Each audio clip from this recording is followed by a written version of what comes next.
What up, what up, what up? I need that sports encyclopedia. Where you at, Steve Kim? Got Trent in the cut. Yeah. Where you at, man?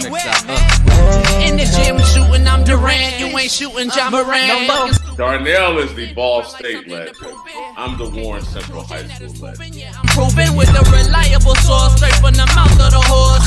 Smitty and JB and Smitty from West Coast to Yost. I love talking ball. It's nice to connect with guys that are like-minded and just are real and genuine. Better stay in your lane. How did you? You are fucking insane. Dude, what? You just will not give this guy his flowers. What is wrong with you? Oh, you must have thought I was a bitch.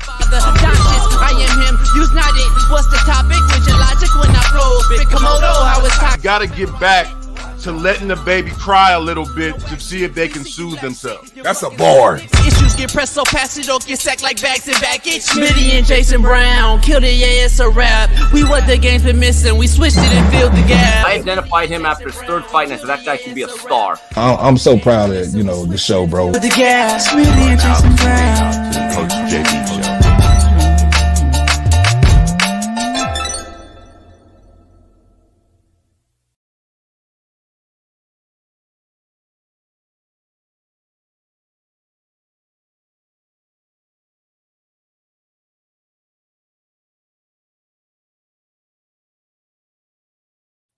What up, what up, what up? We are back in the building, a fresh reboot. We're back for the second quarter of the year, 2024. And hey, listen, it's here. We got it. We're back. New rants, new topics, new segments, same show.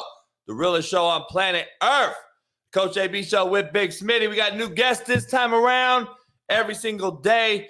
And we're going to add to the season. We got Major League Baseball in full swing, so we're going to have our main man, Keynan Middleton, joining us every single Wednesday.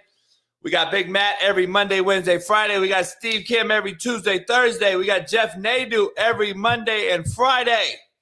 We got my main man, Akili, golf analyst, every Thursday. Plus special guests, of course, every single day. So pound the like, subscribe, become a member if you're not one. Woo! We got a loaded one today as a reboot is back. We are back. Our relaunch, new intro, new videos, new ad sponsors, you name it. We're back for business. We stand on business. And listen, the show's starting today with our main thing, and that is our main thing. Cam Newton gets jumped trying to break up a fight at a 7-on-7 tournament. This is what football has become in a microcosm. Adults who can't discipline their children and children who have no respect for adults. It goes both ways, but Cam hosts this tournament each and every single year. And guess what? He talks shit. Yes, that's what he does. This is what happens at these events, people. It's no different than pick up hoop in the street or a gym. This is shit-talking event. This is what it is. It is even worse now that you have no real coaches coaching in it. It's a bunch of what I call street agents / trainers who manipulate single mothers, lie to them about how they can get their son a scholarship. Well, listen here. Let me be the bearer of truth and the bad news guy, people. Kids can't get scholarships. They don't get scholarships playing 7-on-7. And these trainers, street agent / coaches don't get jobs who coach in it. High school coaches hate this shit. And it is ruining the fabric of the game.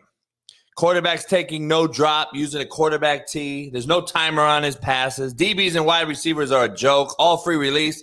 When the DB does jam a wide receiver up, it's a fucking fight. There's absolutely no discipline, which results in these type of things every day across America. 7-on-7 is a mockery. It's a joke. And this is what it is.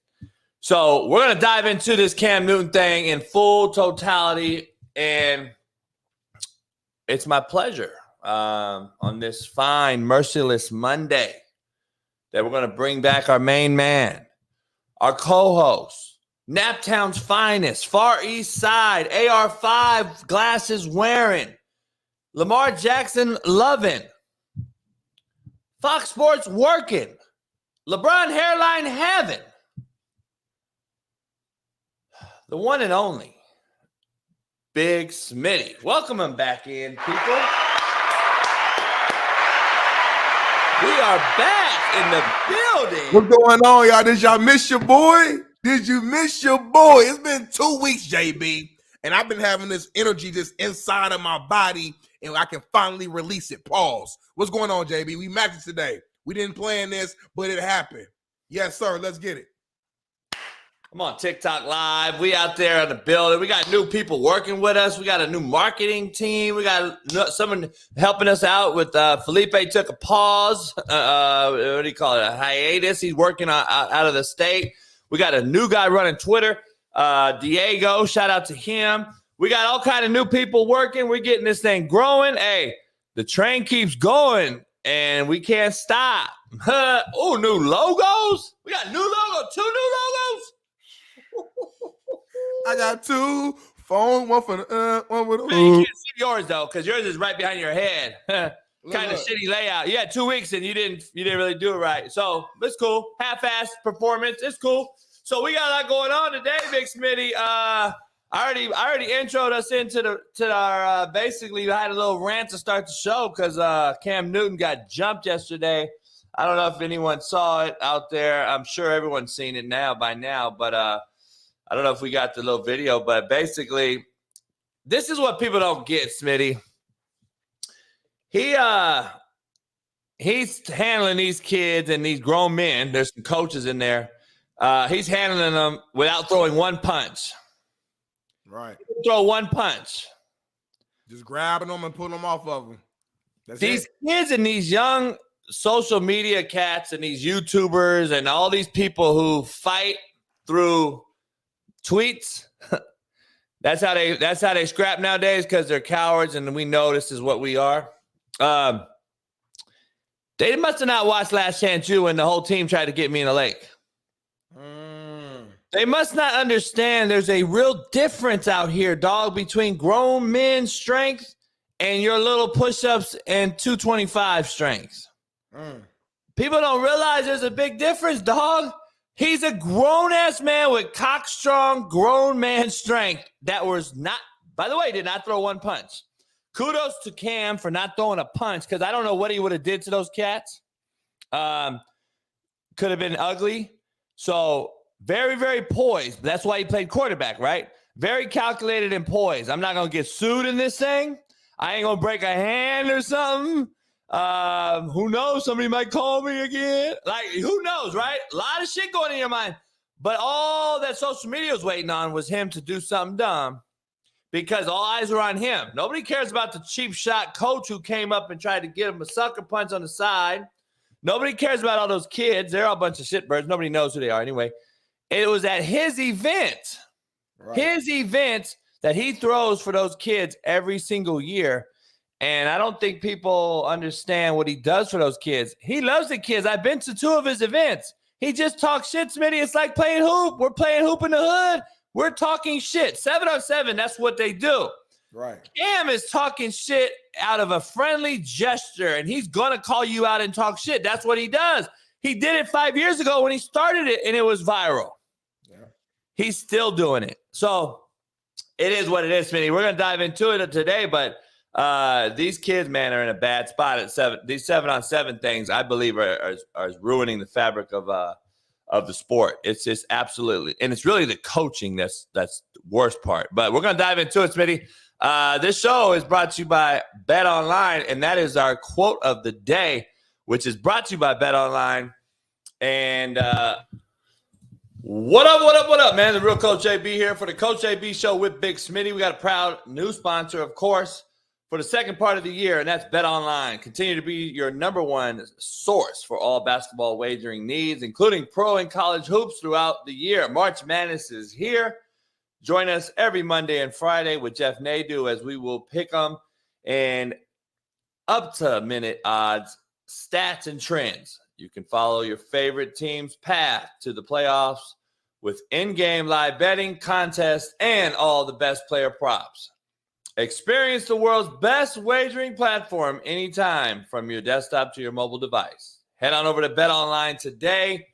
Become part of the team and remember to use promo code BELIEVE, BLEAV, for 50% off plus welcome bonus on your first deposit. BetOnline, where the game starts. Peace. Quote of the day, Big Smitty.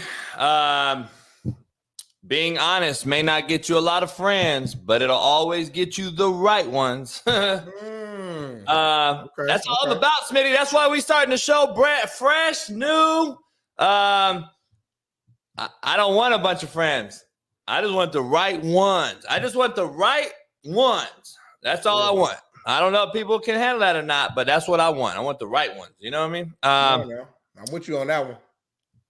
Contrary to belief, also brought to you by Prize Picks. Head on over there as well. We still got BetOnline and Prize Picks this quarter. Most people do not listen with the intent to understand, Big Smitty. They listen with the intent to talk and reply. You got 2 ears and 1 mouth for a reason, JB. Use them. They don't believe that shit no more. They don't do that no more. It's too much Twitter, dog. Too much Twitter. Speaking of Twitter, we're live on Twitter. We got all kind of stuff going on. Appreciate everybody coming back with the relaunch. We got it going on. We got new segments. We got new graphics. We got new guests. Smitty, we got a lot of shit going on. Before we get into that, Smitty, poll question today. Yep. Brought to you by Prize Picks.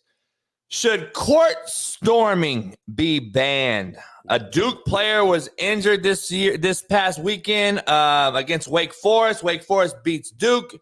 They storm the court.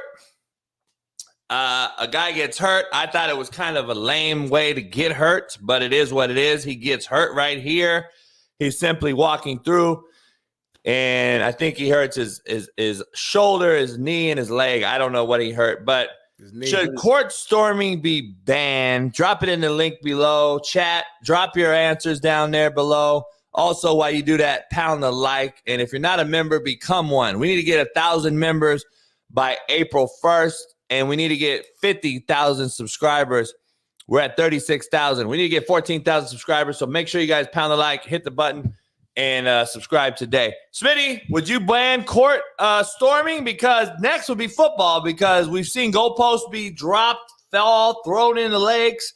We've seen all this crazy stuff across America. If they ban court storming, they better ban storming the field in a football game too.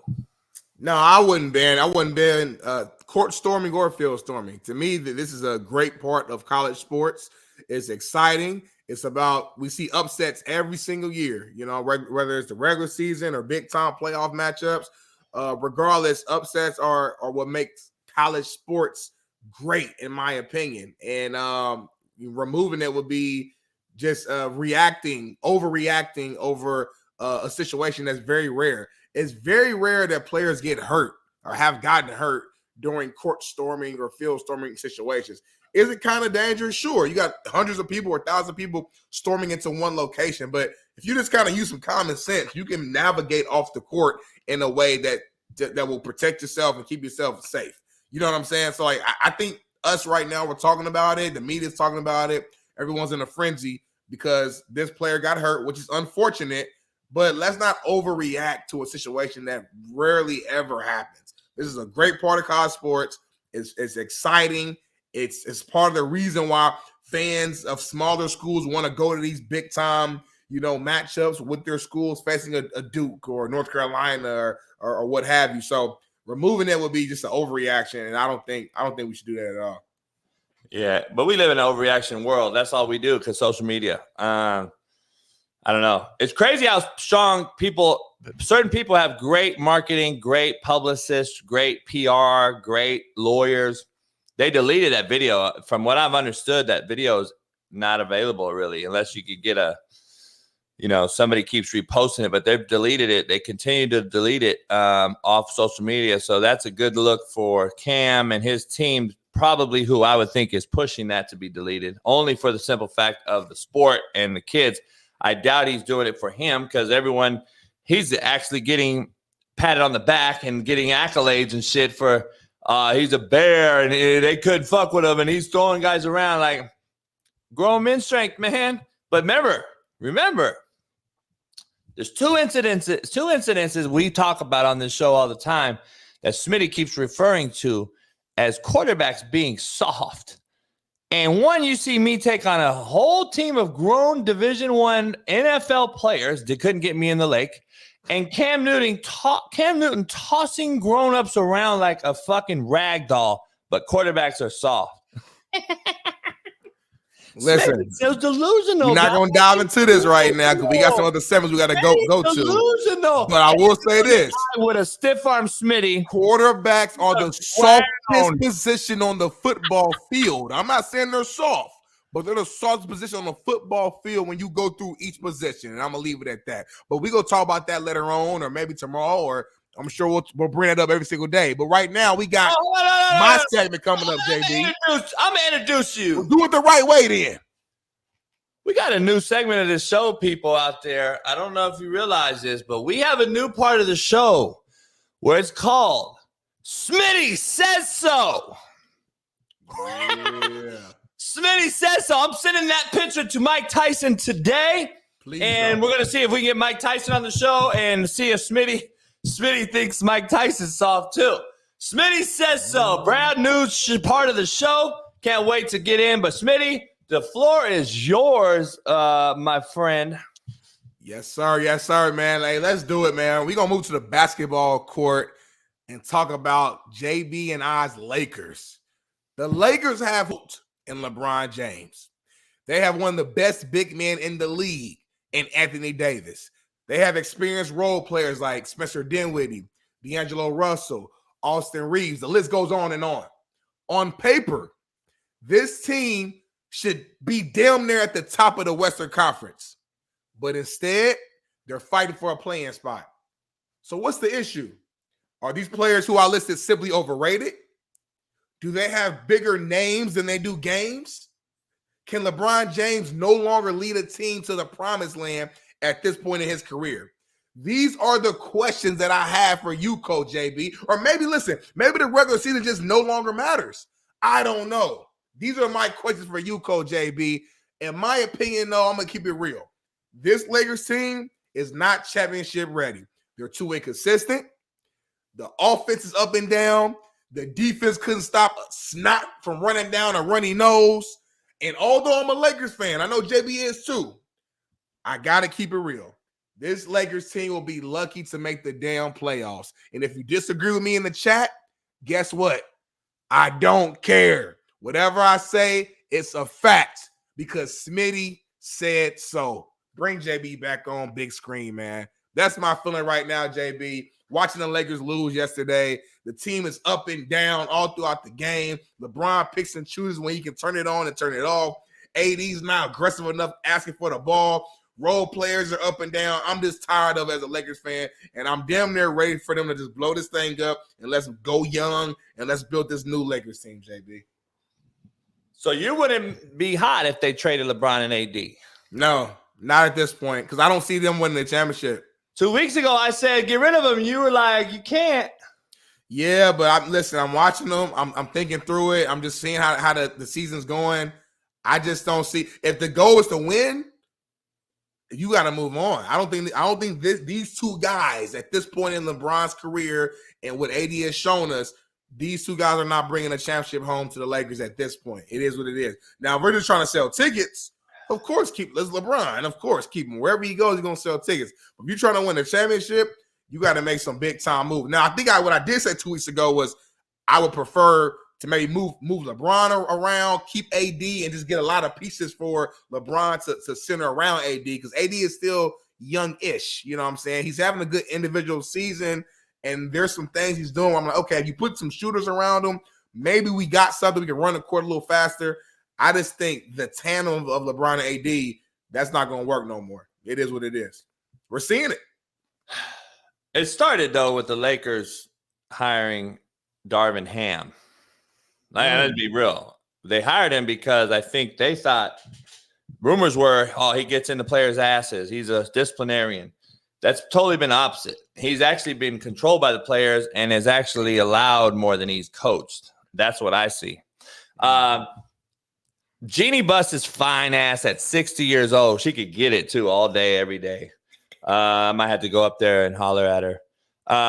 She's just shy. Hey, she on Twitter. She active, too. Yeah, I'm gonna be. You got a big following. I'm gonna be active in her Twitter, and she like old white dudes too. I'm not Phil old. Jackson, She old. I'm not old. She old. But she like older white dudes though. Well, like that's her style. And I got no money. I got nothing. She got to just take. I got to take it. She got money. She don't need no money. Yeah, like she exactly. grew up. She didn't have shit growing up. She's a hustler. She don't need your money. I just want to give me 1% of the Lakers and let me fix your team. Here's the thing though. Darvin Ham is ill-equipped. He's not equipped, dog. He's ill-equipped to be a head coach, manager, chief of the operation.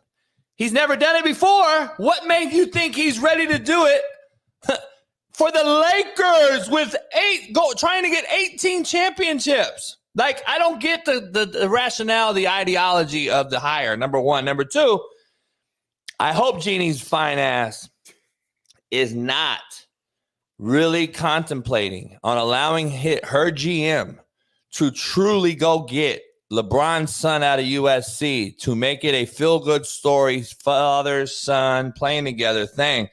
Because if that's the whole rationale and why LeBron did not leave at trade deadline, why he didn't really trip off no big trades happening, all that shit, if that's really the truth, dog, this is professional, results-oriented sport. Like, come on, man. We are shit. We're really, really screwed up, Smitty. If you think it's bad right now, what is it going to be next year if that's what they really do? Because this team needs to get, in my opinion, so here's the whole, let's unfold the events. No Gabe Vincent all year long. You got him as a shooter off the bench who can play wing defense, hasn't played at all. Forgot about him. You go get Dinwiddie, who's scored a total of 4 points in 3 games since acquiring him. We know Dinwiddie could ball. I think he could ball. We've seen him put 30s and 40s up in Brooklyn and Dallas. And I know he's a baller. I like the get, actually. And if people thought he was just going to come in and get 20 on a team led by LeBron James who controls the ball, you're crazy. That's why you see the Lakers play better without LeBron when he's on the court, in my opinion. The ball moves. And D'Lo hits shots, and Prince hits shots, and the ball moves around a lot more instead of a guy just dribbling the ball. You mentioned in your take, Smitty, that LeBron, is he older? Is he this? Is he that? I want to be clear on how we break this guy down from when everyone talks about the GOAT and all this shit. I want to be clear on something real quick. LeBron James, we want to break him down, has moved more than AQMS. He's chased rings consistently. Let's just break down his rings that he did get. Ray Allen save. Kyrie Irving save. Gets waxed by the San Antonio Spurs. Blows a lead against Dallas. Chokes that off. Gets beat by Steph, beats Steph when Draymond gets hurt, and then gets beat by Steph 2 more times. And then they won against a young OKC, young KD, young Westbrook, young Harden. Miami, yeah, when the super team. Yeah. I mean, let's break down his resume, dog. I don't even see how people put him in the top 5, a little less top 2, where they bump him over Kobe. I just don't see how he bumped over Kobe. I still don't see that. I agree with Shaq and KG and Paul Pierce when they say that. I'm glad OGs are actually coming out now and saying, how did he just hop over Kobe? I'm with them on all that. Kobe still has more rings. He did it with one team, and he won 2 without Shaq. I don't see how LeBron's resume, other than, longevity, score. I'll give you what LeBron, to me, does. Like, I have no ill will against LeBron, whatever. I don't agree with what he does off the court, but listen what I do on the court. He's won everywhere he goes. Like, he'll turn that team around at least. The Cleveland Cavs team was horrible. You know what he did there in the East. The East was not very good, by the way. But he did what he did. Goes to Miami on a super team. Arguably should have won more titles. I would say he underperformed in Miami as far as wins and losses go. And then if you look at the whole body of work, he's always been dependable as far as healthy because his body he spends the money. I give him all that credit in the world. He's been available for the most part. He plays for the most part. Now, I did not appreciate or respect the fact that he did not play game 1 out of the All-Star break against Golden State where they got beat earlier this week and said he was hurt. I'm trying to figure out how you were hurt when you just fucking played in the All-Star game. See, that shit to me don't sit well, and nobody calls it out, though. That's what I don't get. Why don't people call it out? If you're a fanboy, just say you're a fanboy. Don't saying the truth. Not saying the truth, though, is not good for anybody. Well, I think from what I heard, like they kind of knew going into the All-Star game that he wasn't going to play the whole game because of his ankle thing. I think he played the first half, and then like second half he didn't really play at all because he had to do that ankle procedure. It was a minor procedure, so it wasn't like that. It wasn't like, oh, you stupid for even playing. It's like, nah, you can play in your All-Star and keep your streak going of playing pretty much every single season, but don't play the whole game. Get this minor procedure done. Miss one game and then come back. Like it wasn't like he had some major surgery or something that needed to be done, right? And he played the All-Star and then missed 2-3 weeks of the season. That would be kind of crazy. He missed one game and he came back. So like, I hear you. Maybe optically it's not the best, but he missed one game. I'm not gonna get mad at him about that. You said a few things that I agree with. I definitely agree with you on. I don't know how LeBron has surpassed Kobe so easily on everybody's list. It's like people don't even bring up Kobe in a good conversation no more. They don't bring him up when you talk top threes. A lot of people got Kobe like between 7 and 10 in their top list. They got guys like Tim Duncan, who I respect the hell out of, but you got Tim Duncan above him. They got some OGs who, again, respectfully, like Bill Russell, respectfully, he was a great winner. I can never take that away from him. But like, I mean, the era was different. The amount of teams were different. The skill set was different. It's certain things I'm like, come on, man, y'all kind of disrespecting Kobe right now by not even mentioning his name. But to say LeBron's not top 5, JB, that's a whole nother. And we can go on all day with that. To say the man ain't top 5, that's a little bit of a reach now. I think he's top 5 though, only because of his longevity and he's all-time leading scorer. Because of everything, though. I mean, longevity. He does have 4 rings. Like we can't. It's not like he don't have championships. He got 4 of them things. He been to what? Fucking like 10 or something. Been to like 10. Like you said, wherever he goes, he makes that team a threat, a winning team. They're going to at least be in the Eastern Conference or Western Conference final. It feels like every single year. Like when you say 10 and only got 4 is not to me. I don't take it as a good thing. But it's kind of a two-way thing, though, right? It's like, okay, yeah, you're right. If you go, you should win if you're the GOAT. I'm with you on that. But at the same time, the man is getting there where, like, you look at some other guys, like, okay, like Jordan, for example. We always say Jordan, 6 for 6.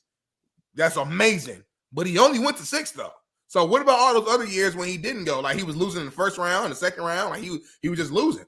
LeBron is getting flat because he gets there. He gets further, but then he loses. So it's like, it's like, nah, bro. Like that. Like, it's almost like, he gets, and I've done the same thing, but LeBron is getting less credit for going and losing versus a guy like Jordan who got knocked out earlier, didn't go. So it's like, damn, it's like, will LeBron get more praise if he only went to 4 finals total and won all 4 and then didn't go at all anymore? It doesn't fully make sense, when you really think about it that way. You look at the body of work, though. Jordan takes 2 years off, comes back, and still wins. Like, I'm just saying, I mean, there probably could have been, he could have probably been to 8 and won it, but we don't know that. So, But he did take time off. And listen, 6 half dozen the other. Like, you play for 21 years in LeBron's case, and Jordan goes to 6 and wins 6. Could have went to more. Who knows? People say the Rockets only won because Jordan was out the league, right? So like that's a whole nother debate. You just never know. You know what I'm saying? In the day. But I don't agree how he's past a guy who never shopped jobs, who never left, played with the same organization, and won there. And that's what he doesn't get enough credit for, in my opinion, with Kobe. All right, Big Smitty, we're moving on. We're going to get through the rundown now for about 25 minutes, and we're going to take a commercial break. Every single day, we have commercials at 6:55 Pacific and 7:55 Pacific, right before our guests come on. The first hour, you get me and Smitty and I. And we're going to start right out the gate, Smitty, for about 4 minutes here. Cam Newton gets jumped trying to break up a 7-on-7 fight. I started the show off with it. Basically, you see the cane.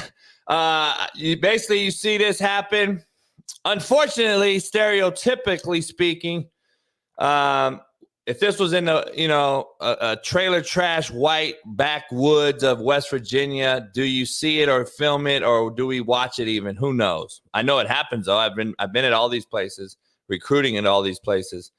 But since Cam Newton, since it was in the hood, inner city Atlanta, you have a tournament. I had friends there, parents there that I know I've talked to since the event had occurred yesterday. What's your take on it? I already gave my rant. This is just pickup basketball, Smitty. It is what it is. It's AAU of football, 7-on-7, 7-on-7 AAU. Those are the two biggest travel amateur, before high school, in high school, or before college. This is what happens in AAU hoops. 7-on-7 is football. So this is what happens. Unfortunately, these things happen all the time. At least nobody was like hurt, shot, no guns. We've seen guns at Youth Pop Warner. We've seen famous people's brothers shoot a person at a 7-on-7. So it's worse. It gets worse than this, actually, believe it or not. So what's your take on Cam Newton getting jumped and trying to break up a fight? Is from what I've heard, that's what the actual thing is. He was breaking up a fight at his tournament because he didn't want his name on it to look like a ghetto fuck fest. Yeah, it's a damn shame, man. I know me and you were talking a little bit offline like yesterday. As a player, as a high school guy who went to different camps around, the country, went to Virginia Tech. I went to like a one-day camp for Ohio State. It was an honor to even be there, right? It was an honor to be at a whether it's a 7-on-7 or a one-day camp, whatever it was, to be in the presence of greatness, of guys who have actually done it and have been to where you're trying to get to.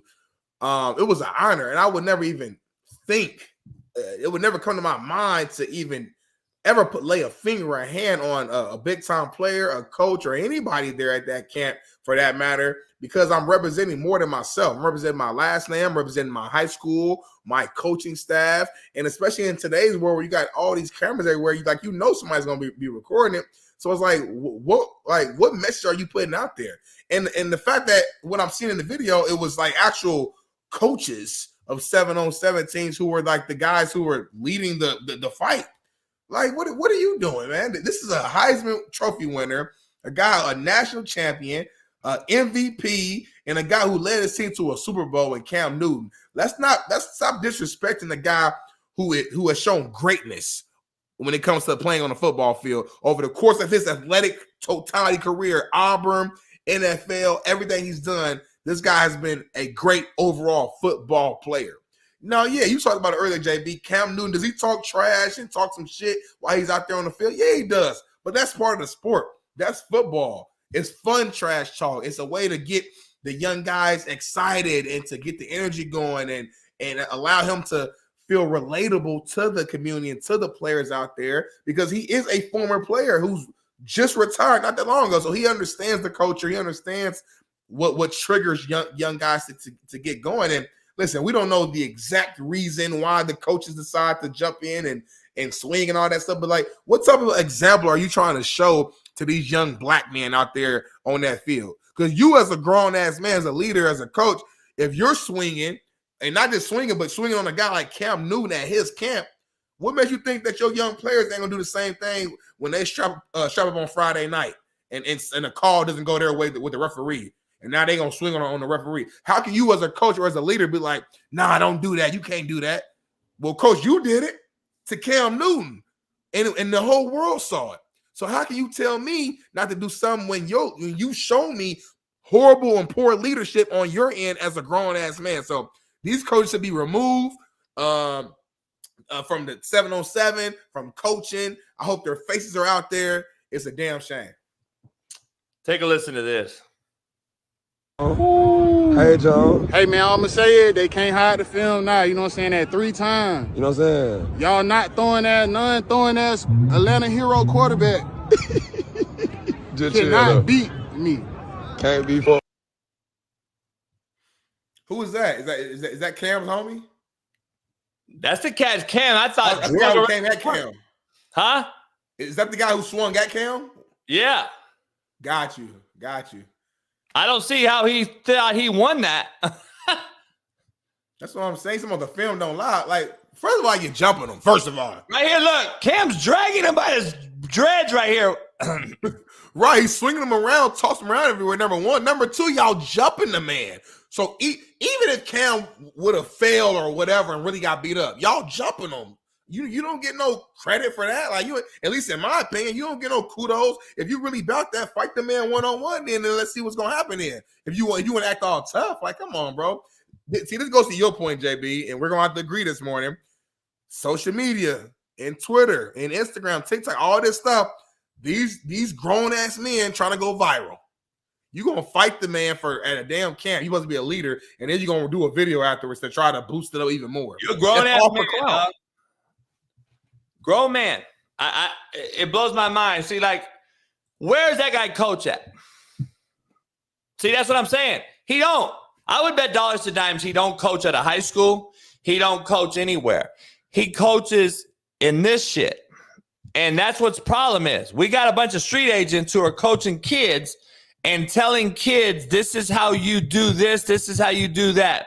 Wearing a fucking backpack. This shit is unbelievable to me. He's soft.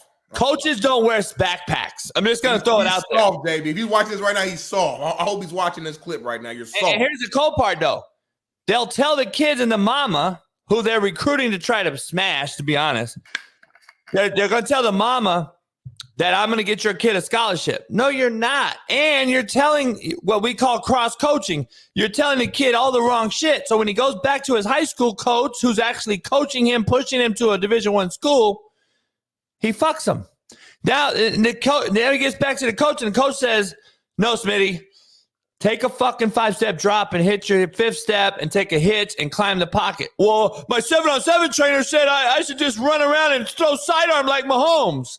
See, that's what's happening, dog. We're killing this thing. But we can talk about this forever. We're going to talk about it with Matt later on. Next up, Big Smitty, Eric Bieniemy, good friend growing up right here in SoCal, is headed to UCLA as the assistant head coach, offensive coordinator. Smitty, I don't know. How you feel about this, JB? This is your guy right here. I grew up together. How you feeling? Deshaun Foster hired him. So basically, here's a little background. So if you don't know, EB recruited Deshaun Foster. Deshaun's from SoCal as well as EB. Deshaun's younger than I am. EB's older than I am. So there's definitely an age gap. UCLA better have the best running back room in America. You better have the number one leading rushing team in the country with those 2 great running backs there and 2 great running back coaches. They're both really, really good running back coaches. There's a lot to dive into in 4 minutes, Smitty. Listen. We might go to 6 minutes for this one. We might have to. It is what it is. Yeah, we got to catch up, though, because we're already late because we talked too much on Cam Newton. All right, let me dive into this. A SoCal legend who's been at UCLA prior, okay? He's recruited guys like your guy, Maurice Jones-Drew, Mercedes Lewis, a lot of other great talent to UCLA. He had Adrian Peterson coming to UCLA, contrary to belief. Nobody knows that story. A few people know it, but I know the real story. He had Adrian Peterson coming with Maurice Jones-Drew. Here's the thing. Why is he blackballed from the league? That is the question. Because, listen, first, no head coaching opportunity. Now, no OC opportunities. Andy Reid didn't even bring him back to KC. He recruited Deshaun Foster. I believe he so this whole thing makes sense. No question. I'm glad for UCLA as a UCLA fan growing up so that they did this. But why is EB being blackballed is the real question to the story. Or is he? Is the cat just out of the bag, Smitty? Is the cat out the bag? Is he not the guy? Andy was the guy and titled EB as his OC, got him the name recognition, but now folks know after Washington had an even worse offense than Turner had the year before, maybe, just maybe, EB isn't who everyone thought he was. Now, either way, it makes for great news. We're talking about it right now, Smitty, you and I. And it's not a bad thing here in SoCal for UCLA fans. Let me just tell you, he's a great recruiter. He'll get in your ass. And I'm very, very curious and interested in seeing how EB's personality is handled by college players and parents in today's landscape. I don't know if you can do it. I don't know if it can happen. I'm willing to see if EB can manipulate his personality and massage it and become someone that he really doesn't want to be. And that is an assimilator. Can he assimilate? I don't know. Because I don't know if I could. Not that hard. He's got to make a hard right. And I don't know. I don't know if he can. But the question is to you, before we move on, why not one NFL team brought him in? I think the cat's out the bag, JB. You know, and I know this is your guy, so I ain't about to like kill him or nothing like that. I'm sure he's a good dude, good coach, good leader of men. We heard the story about him going in to talk to the Chiefs before like their I think it was the AFC Championship game and give like a motivational speech. So a lot of good qualities to him as an actual coach and a leader of men. But when it comes to the X's and O's offensively as the offensive coordinator, I just don't know if he's done enough to really get a head coaching job or get a big time OC job. I think the Commanders were ranked like 24th in like total team offense last season. The offense was worse with him than they were the year prior. And again, when he's with the Chiefs, as you already alluded to, we know who was running that offense. It's Andy Reid. It's not even like a question. We all know that. So yeah, Bieniemy had the title OC, but he wasn't a true offensive coordinator. So again, I don't even think it's really a diss to him. He has to do more at that position. And I think this probably makes no sense. Here's my issue, though, and I'm going to keep it 100 and real on this show, as we always do. I have seen a million OCs in this league, whether hired by nepotism, hired by a good old boy network, or kept in the circle with my skin tone, that would never, ever have to go to college to coach if they've already been known in the NFL as a coordinator, coach, QB, running back, etc. guy. Old school guys that yell at guys, regardless. I don't understand why EB is so different. He's been in the NFL for the last 15, and yet he has to go to college. I've seen guys like, I've seen the Cliff Kingsburys of the world. How is he in the league right now and EB's not? Well, but Cliff did go to college and left and can't, like, you know what I'm saying? Like, he had to do that. He's never done anything. Like, he's never done shit at the 4-year level ever. He never won at the 4-year level, A. It surely didn't get him a NFL job. He wasn't worthy of one unless he knew somebody, this is what it is. And then he was horrible as a head coach in the NFL, goes back to USC, and now he's back in the league while Eric Bieniemy stayed in the league, and now he's out the league. But I think with Kingsbury, like, he's proven to be a really good offensive mind, and that's it. He's not proven to be a great head coach. He ain't proven to be none of that, which is why he's not a head coach right now. He's back in the NFL as an offensive mind, you know what I'm saying, which I think is a good fit for him. And I think Bieniemy could have stayed in the NFL and maybe been a running backs coach or something like that, but he probably didn't want to take that big of a step down considering he just came from an OC role. So sometimes in life, JB, you got to take a step back to take a huge leap forward. And maybe if he goes to UCLA for 2 years and kills it, he'll have an opportunity to come back into the NFL if he chooses to do so. Yeah, I don't know, man. I would take an EB right now, a guy that I can control the room with, over Cliff Kingsbury, who can't get anything out of their players. Let's just look at the roster, and we're going to move on. But that Washington roster is horrific. Up front, O-line wise, they had no running game. They have one receiver, McLaurin, basically a rookie QB.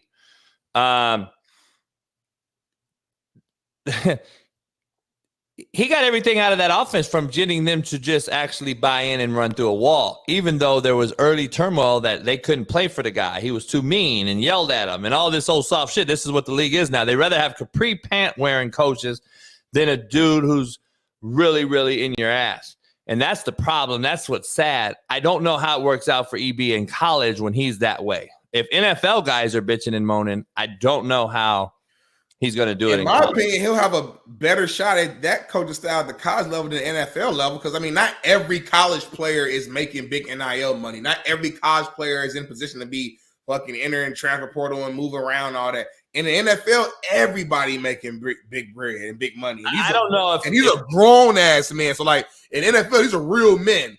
A lot of men who are 30-some years old, they don't want no other, like, grown man talk to them a certain type of way.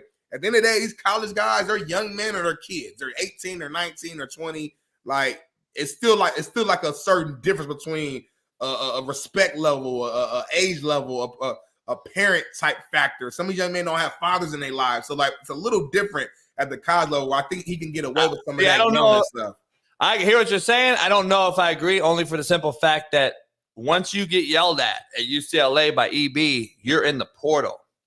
And I don't care how much money you make in the NIL. The bottom line is you have a escape, get out of free pass card every day, and you could go to a portal. How is EB handling that? I think he's going to be miserable. I think he's actually miserable going back because now his whole life is going to change once again. Now he's from LA, he's back home, but I don't know if this helps his career at all, just to be real with you. But let's move on. Vikings, Big Smitty, continue to state that they could make Justin Jefferson available for a trade due to his high dollar amount requested to be the highest paid skill player in the history of NFL. There's a lot of Vikings news here. The next two topics, Vikings, do you see them trading Justin Jefferson? And if so, I don't know if we can talk about this and not the next topic, though, because it's very ironic that two things came out yesterday in the news. Merge them together. So this is happening with Justin Jefferson. At the same time, news has come out that the Vikings are also looking to trade up for Jaden Daniels, possibly even 3 first-round picks. Now, you can't trade 3 first-round picks and get Jaden Daniels and lose your top receiver. It makes 0 sense. So you would get rid of Justin Jefferson to get Jaden Daniels?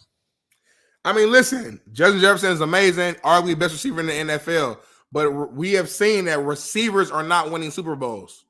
It's proven. It is what it is. Okay, how great you are. Either are rookie quarterbacks. But quarterbacks are winning, though. So not rookie year. We're thinking about future. You're thinking about the totality. And a receiver taking up that much of the cap space when, yes, you're valuable, you're great, but you're not going to win as a Super Bowl. I'd rather get a quarterback who's young, get him on a rookie deal, put some young, great talent around him. Listen, it's much easier to find talented, great receivers than it is to find a great quarterback. We know that. And quarterbacks are what you need to win Super Bowls or to even be in the conversation. Without that, you're not winning point blank, period. We saw Justin Jefferson with a pretty damn good quarterback in Kirk Cousins, and we saw what the Vikings did. Nothing. So as great as Justin Jefferson is, he's not great enough to get the Vikings over the hump. Move on from him. Use all that cap space to build your team. Get a quarterback, and let's dive into the future. I actually like it. I'm not gonna lie to you. Yeah, I don't go get a rookie quarterback. I keep Kirk Cousins and Justin Jefferson if that's the name of the game. If that's what we're going. You've already seen that story too, though. Why? The definition of a saying is doing the same thing, expecting a different result. Like, come on, bro. How are you going to motivate your fan base by bringing the exact same team back? I don't know if it's about motivating the fan base. I want to see if this coach, the young Kevin, whatever his name is, McConnell, whatever, yeah, can win. He has a team. He had a decent run last year. This year he gets Kirk Cousins hurt. I mean, you got a decent roster there. You got Addison already. You got a tight end. You can make some things happen, in my opinion. I don't know if it's time to shop already. See, shopping tells me you can't coach. And if I'm here to appease the crowd in Minnesota who haven't won shit since the 70s, then what am I doing? I don't know. I think it's another way. It's going to be hard pressed to get rid of Justin Jefferson. If you do, in my opinion, you're going to lose more fan base than you are gaining Jaden Daniels, an unproven commodity who's come out of winning a Heisman. Yeah, I like Jaden a lot. Right here, another local kid, Southern California.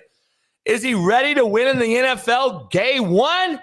Hold on, but it don't have to be. It don't have to be game one. It don't have to be day one. Game one. Smitty. We're starting all over again. I'd rather keep Kirk Cousins. That's my point. So you rather just be average and just not average. Be average and keep the safe guy than to roll the fucking dice. I'm a guy who rolls the dice, JB. I'm a guy who takes chances. I want to take a chance with this show. That's what I want to do. We roll the dice here. Well, rolling the dice in the NFL gets you fired, and I'm just telling you, that's being average gets you fired too. All right. Russell Wilson, Smitty, says he wants 2 more Super Bowls in the next 5 years on the I Am Athlete show with Brandon Marshall. So you sitting here at 35, you say you feel the best you've ever felt. Do you still have that obsession? I got more fire than ever, honestly, especially over the past 2 years of what I've gone through. Whether if it's in Denver or somewhere else, I hope it's in Denver. I hope I get to finish there. I committed there. I wanted to be there. I want to be there. For me, it's about winning. Over the next 5 years, I want to win 2. I want to feel the chill of that trophy again. Here, I'll give you a hot take. I'd rather have him in Minnesota than go get a rookie. Because your point to going backwards, rewind, if you go back to getting Jaden Daniels in Minnesota, a rookie, then you better be on you better have the same energy about Dak Prescott in Dallas. You better be ready to get rid of his ass, because what's he done? He ain't done shit. Get rid of his ass. Okay, we can go on and on. Kyler Murray better get the same energy. He better get rid of his ass. Why not? What's he done? Young got hurt last year. No. He's young. He been hurt every year. Playing for like a decade. That been like a decade. You don't compare him to Kyler. He been hurt every year. Kyler's young, bro. Chill. You gotta chill on that. Kyler young. He young and garbage. I saw him in person in Vegas. That motherfucker like this tall on me. Yeah, he got a fucking rocket. He got a bigger arm than you, JB. Hey, hold on, no.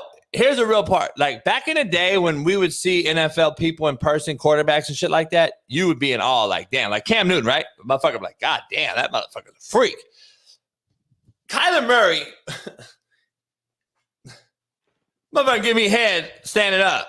I don't understand the guys that are leading. Y'all didn't have a Doug Flutie during your era? Yeah, I mean, Doug Flutie. By the way, Doug Flutie started in the USFL, Smitty. Why you laugh? Okay. He couldn't play. Drew Brees ain't small. He only got to play in the NFL for the Chargers later in life when the NFL started to change over. Baby, hey, we're going to talk about it. It's time for a commercial break, man. We're going to come back to this in a minute, though. We'll be back, TikTok. I'll be right back.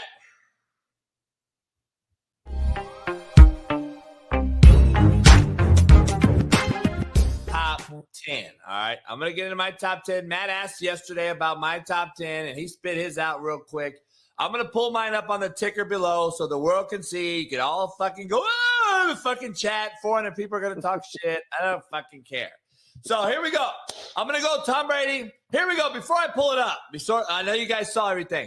I'm going to use this criteria. You've had to at least, to be in my top 5, have won a Super Bowl, been to Super Bowl, and just one of the elite of elite. All right. That is how my criteria kind of is. So here we go. Tom Brady, who's to go as far as wins. I do not believe he's the best as far as skill set, but I do believe he's the best quarterback. All right. We're not going to get into that fucking thing as far as winning and losing.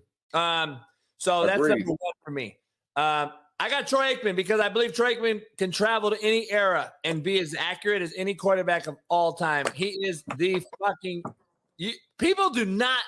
You're 40 years old, Matt. How do you not believe in fucking Troy Aikman? You know how good he was? Do you realize how good he was? The second best quarterback of all time? Yeah, dog. Do you know how good Troy fucking Aikman? Do you know how good he was? Let's get to it. Elway, I got at 3. I got Montana at 4. Manning at 5. Rodgers at 6. Favre at 7. Both of those are very close skill set wise. Both have a Super Bowl, been to 2. Marino at 8. At 8. Bradshaw at 9 because he won so much. He's not as talented as anyone else. And Steve Young at 10 because of he was the first lefty to really dominate his position. That's my top 10. I'll just let it keep ticking, dog. I'm going to mute my channel. Go ahead. I don't have a problem with the rest of the top 10, but Troy Aikman even being on the list makes you're shitting me, right? You're telling me Troy is not a top 10 quarterback. No, here's mine. Brady, Manning, Elway, Montana Marino, Aaron Rodgers, Drew Brees, Steve Young, Mahomes, and Jim Kelly. See, this is the problem I have with Troy fucking Aikman. Oh, dog. Drew Brees couldn't hold Troy Aikman's fucking left nutsack from behind his asshole. Dude. Drew Brees runs circles around Troy Aikman. Huh? Drew Brees runs circles around Troy Aikman, bro. Dog. Danny White could have won those Super Bowls with those. This is how I break. And people in the chat, Jim Kelly over Aikman. Really? Aikman beat Jim Kelly twice for Super Bowls, you dumb fuck. No. Troy Aikman's team beat Jim Kelly. You put Jim Kelly on the Cowboys, they win 6 team titles. Beat fucking 7 teams. Troy Aikman is maybe the most overrated quarterback ever. See, I almost think that I can say that about Tom Brady. Oh my fucking God. Oh my God. How can you say Tom Brady's overrated? Tom Brady played in the worst conference for 20 years of all time in the NFL history. Look, that's true. He played in the worst division ever. I know. I played in it. But he's not overrated. Let me break this down, though. If you compare Troy Aikman and Tom Brady and we go out here on the park and go fucking throw the football around the park, it ain't even fucking close. Look, no one's saying that Troy Aikman couldn't throw the ball. He was extremely accurate, and he did a great job running the system that he was asked to run. What did he do bad? Nothing. He didn't do anything bad. He did everything right. They won Super Bowls. He was very competitive.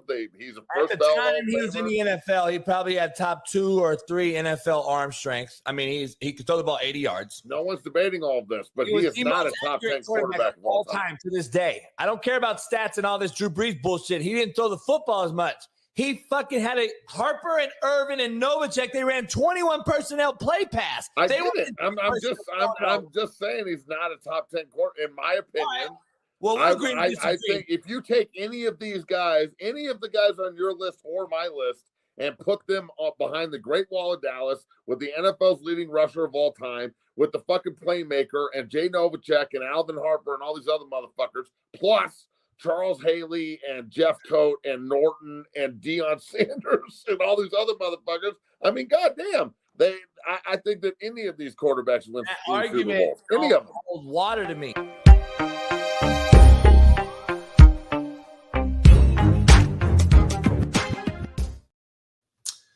All right, Big Smitty, we are back. Our man Diego on the Twitter cuts live. Diego, man. Let go my Diego. I like that.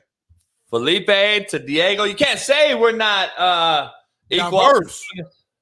Diverse as hell. Yeah. I'm the head of the DEI for the Coach JB show with Big Smitty, man. I make sure we got Mexican, Asian, black, white, Latino, Tongans, Hawaiian. We got everybody.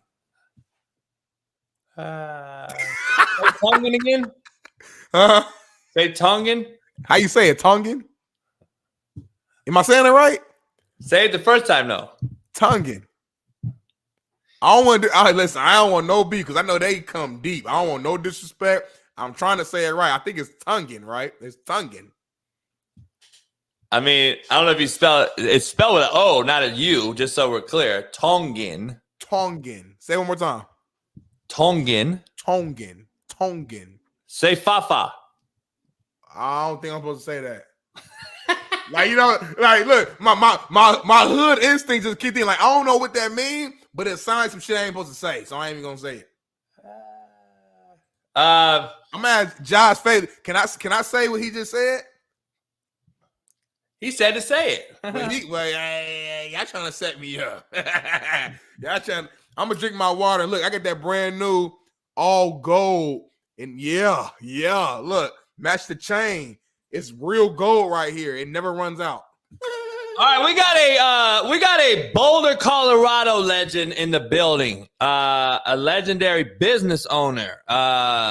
60 Academy runs a 0 to 60 podcast every single day on YouTube. Colorado Buffalo legend who gets to interview Deion Sanders, Coach Prime, this Wednesday live on his show 0 to 60. Do not miss it.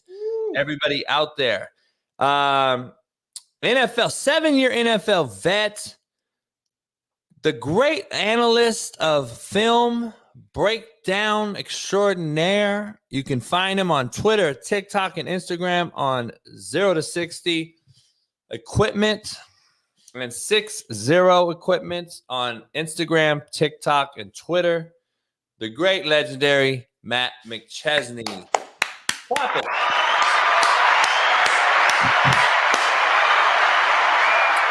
Matt, we got a new format. We got new segments. Every Wednesday, Big Matt's going to have Matt's Monsters. New segment. But today, Matt, we got you for 30 minutes almost. What's up, man? You good? I'm glad you're back. Glad to be back. We got a whole new part of this. We're going to have to talk about two whites in the NBA, me and you. So that's going to be fun this semester. I call it semester. Because I'm ready to school. So, Matt, where we at? Is the Prime thing still happening? Oh, yeah. Wednesday morning, baby. We'll be up there. 1 o'clock Mountain Time, Wednesday afternoon. I'll be in front of Coach Prime ready to go. So, trying to figure out some questions and, go up there and have some fun and get a good interview and have some laughs and keep rolling, baby. I'll give you some questions. You might not like them. Hey, Big Mac pulled up looking like the Punisher today, boy. You got the all black. You got the shade. That's how I look. Got the black mama on the damn shirt. Okay. You got the fade. Hey, Matt, we got two topics that are probably going to take up 15 minutes a piece, 30 minutes total, but I don't want to do that to you. But I got two topics that we try to keep it dumbed down for you. Number one, Cam Newton gets into a fight at a 7-on-7 football tournament. I think is the epitome of what's wrong with football is 7-on-7. These street agents who are absolutely just destroying the fabric of the game. Cam Newton handled them like a couple of bitches. That's what expected. People don't realize the grown man strength of grown men. I said it earlier. You saw me on Netflix handling my whole roster, and you saw Cam Newton handling an entire roster right there. Grown man strength is different, and I don't think these fucking idiots understand that. So that's number one. What's your take on the Cam Newton situation at his own tournament? I believe it starts at home, of course. I think the parents allow this shit. Kids have no respect for not only their own parent, but anybody as an adult, especially a guy that's in your sport, a forefather of your sport that you're playing. Zero respect for him. Blows my mind, number one. Number two, where are we at with this 7-on-7 shit? I wish I was a commissioner of that shit. It's fucking unbelievable. This is part of my business. I feel like you call them street agents. I have a huge facility, and we've been doing this for 15 years at 60 Academy, helping kids find opportunity. I don't do 7-on-7. I think it's ridiculous. Why it's not? Why there's no pass rushers? Why there's no pass protection? Why there's no calls? Standing back there and hopping around for 10 seconds and then throwing a ball and acting like you did something and then running down and all the celebrating and all the, wearing your pajama pants and fucking masks and all it's a gimmick. And the fact that a guy let me just be clear, a Heisman winning MVP, Super Bowl going. So bad guy who 15-1. Yeah, guy who revolutionized the quarterback position, like a modern day, bigger, faster Randall Cunningham. Okay, who he's outspoken and he's flamboyant and all this other shit, and some people don't like it, and that's why they use it against him. But the resume says Heisman and MVP on it, and there's not a whole lot of guys whose resume says that. So that's number one. Number two, the game, respecting the game. How can Cam Newton and the game get this kind of lack of respect over? This is what kills me about this. All you fucking skill players, even you, coach, maybe. I'm different. 7-on-7 is a period in practice, dog. 7-on-7 is a 12-minute period in practice where the big dogs, the real football players, go and do pass rush, and the quarterback and the receivers go run routes to perfect timing on air. Or they run one-on-ones in passing situations against DBs, and they work on their crafts. I don't know how it's turned. This is like if there was a pass rush, like revolving tour around the country, and all we did was show up and pass rush without pads on. Now, we do that in my gym a lot. We pass rush without pads on all the time, and we do it because every single college football program that has a camp, 99% of them won't allow pads for some reason. So you have to learn how to operate with your hands and your head out of it and your hands into it. I understand that there's some correlation between like a street agent, like you call them, and a guy like me who helps people find opportunity and gets recruited and shit. But I'm not like how do I say this without say it? Fuck it. Dick. Okay.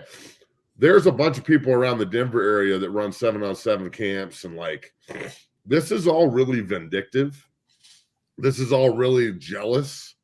This is a bunch of grown fucking men living vicariously through high school and middle school kids instead of trying to like put them on and help them find opportunity.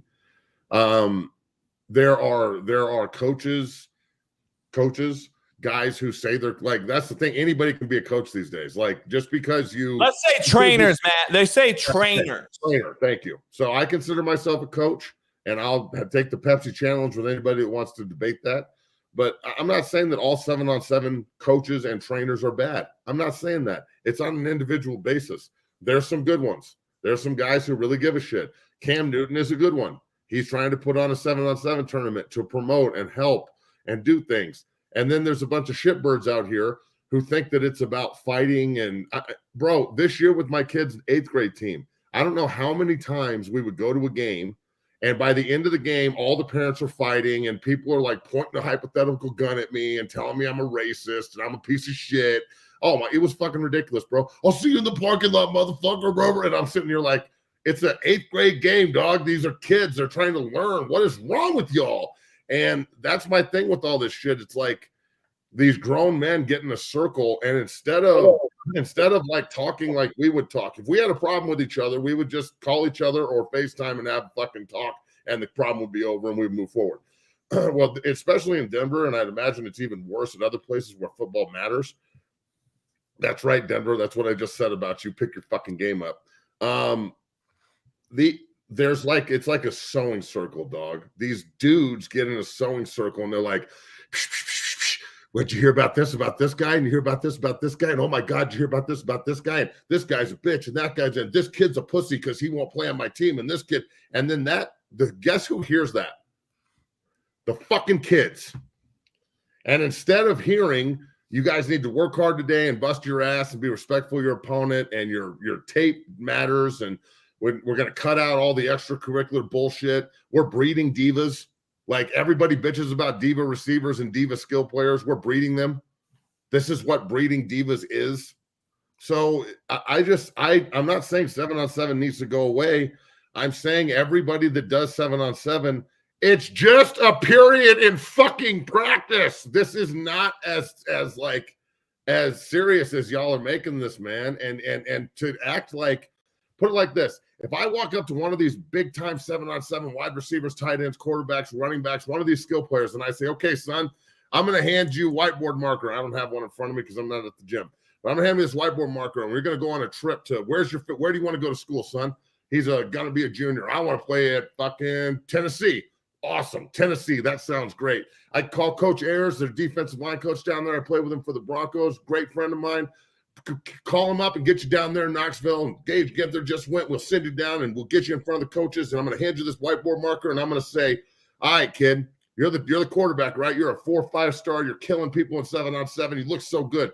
But can you get on the board and draw me 11 3x1 tight end ISO left alpha, close bunch right, under Sam Stack, strong safety force, cover 1 fence man? Can you do that? Where's the squeeze gap? How do we protect it right and left? 60 and 70 protection. I need to run power left, 1 back, and I need to be able to run gator to the field. This is all pre-snap on delay, motherfucker. Oh, by the way, the defense just adjusted to over and walked the safeties out. So now it's over. We need to change the protection.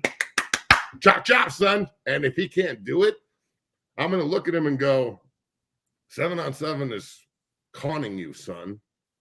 There are so many quarterback coaches where the quarterbacks walk in to see me and I go, I can't help you drop. I can't help you throw. I can't help you mechanically. But if you don't know, I just hand them the marker and go, and if you can't do this, though, you will never play the position you are trying to play ever. Ever. You a bad boy. I ain't gonna lie to you. Time out. You a bad boy what you just did. I'm just saying it, but this is what we do. This is all the videos I put out. It's not that hard. It's the personnel chart. It's the fronts. It's the protections. You have to find a way to combo all this shit together. But if you're not taught this first, everyone thinks it's physical first. And I never was taught that it was mental first. I was just in a different era, I guess. Have you heard Kurt Warner? I haven't, but I'll say this before we get into Kurt. In the information age, ignorance is a choice.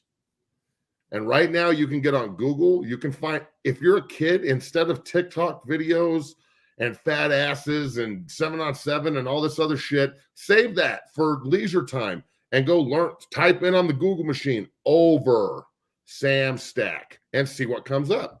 Oh my God, look, I'm learning. Or find somebody that's actually going to teach you this shit so you don't just look like a 7-on-7 puppet. First of all, Matt, I didn't allow 7-on-7. I don't know if we didn't really show it on Netflix, but I got all my film in practice. Everything was 9-on-7. So I had a center actually snap with a head up nose or a tilt. I had 2 tackles with our splits, no guards, obviously, but 2 tackles, 2 trash cans at guard. So the linebackers knew where they were. So you had a pass rusher and an offensive lineman? Huh? So you had a pass rusher and a tackle against the offense? Yeah, so 7-on-7 I never did. I did 9-on-7 only. So 2 offensive tackles like starters. Yes. And then my 2 defensive ends. But the rules were it was only a pass rush session because I didn't want him taking an inside spike on a fucking 7-on-7, blow my QB's throwing knee out. So it was only 5 techniques, head up or 9s if it goes tight end. And they can only go up the field. The QB was working the pocket. And the pocket was moved because the nose can go either way on the center. But he had to bull rush only, and the quarterback had to avoid him and stay in the pocket with his eyes on the defense. So we played 9-on-7 That's the way it should be. It should be that way. And quarterbacks, guess what? They actually fucking have a clock in their head. They're not taking a QB, the little quarterback tee, Matt, the orange one? Yep. That's what they do. And they take a 2-step drop, and they're 5'2", and they take a 2-step drop, and they throw where the guard would be, and the ball would be fucking batted by the helmet. And we don't watch it like that. So these trainers out here, these 7-on-7 street agents, then tell that guy he did a great job. And then the kid goes back to high school, and his coach, who actually is helping him get a Division I job, scholarship, tells him, no, get your fucking 5-step drop, get back here to 7 yards depth and take a hitch. Oh, my trainer said I don't need to do that. It's so bad that we're destroying the fabric, and I'm just telling you, it is what it is. 7-on-7 is a facade, it's a mockery, and it is an illusion. And illusions get you beat in the real world. Well, I need to say one more thing, because I know we're going to move on. This is, and I hate to say this, but this is football's fault.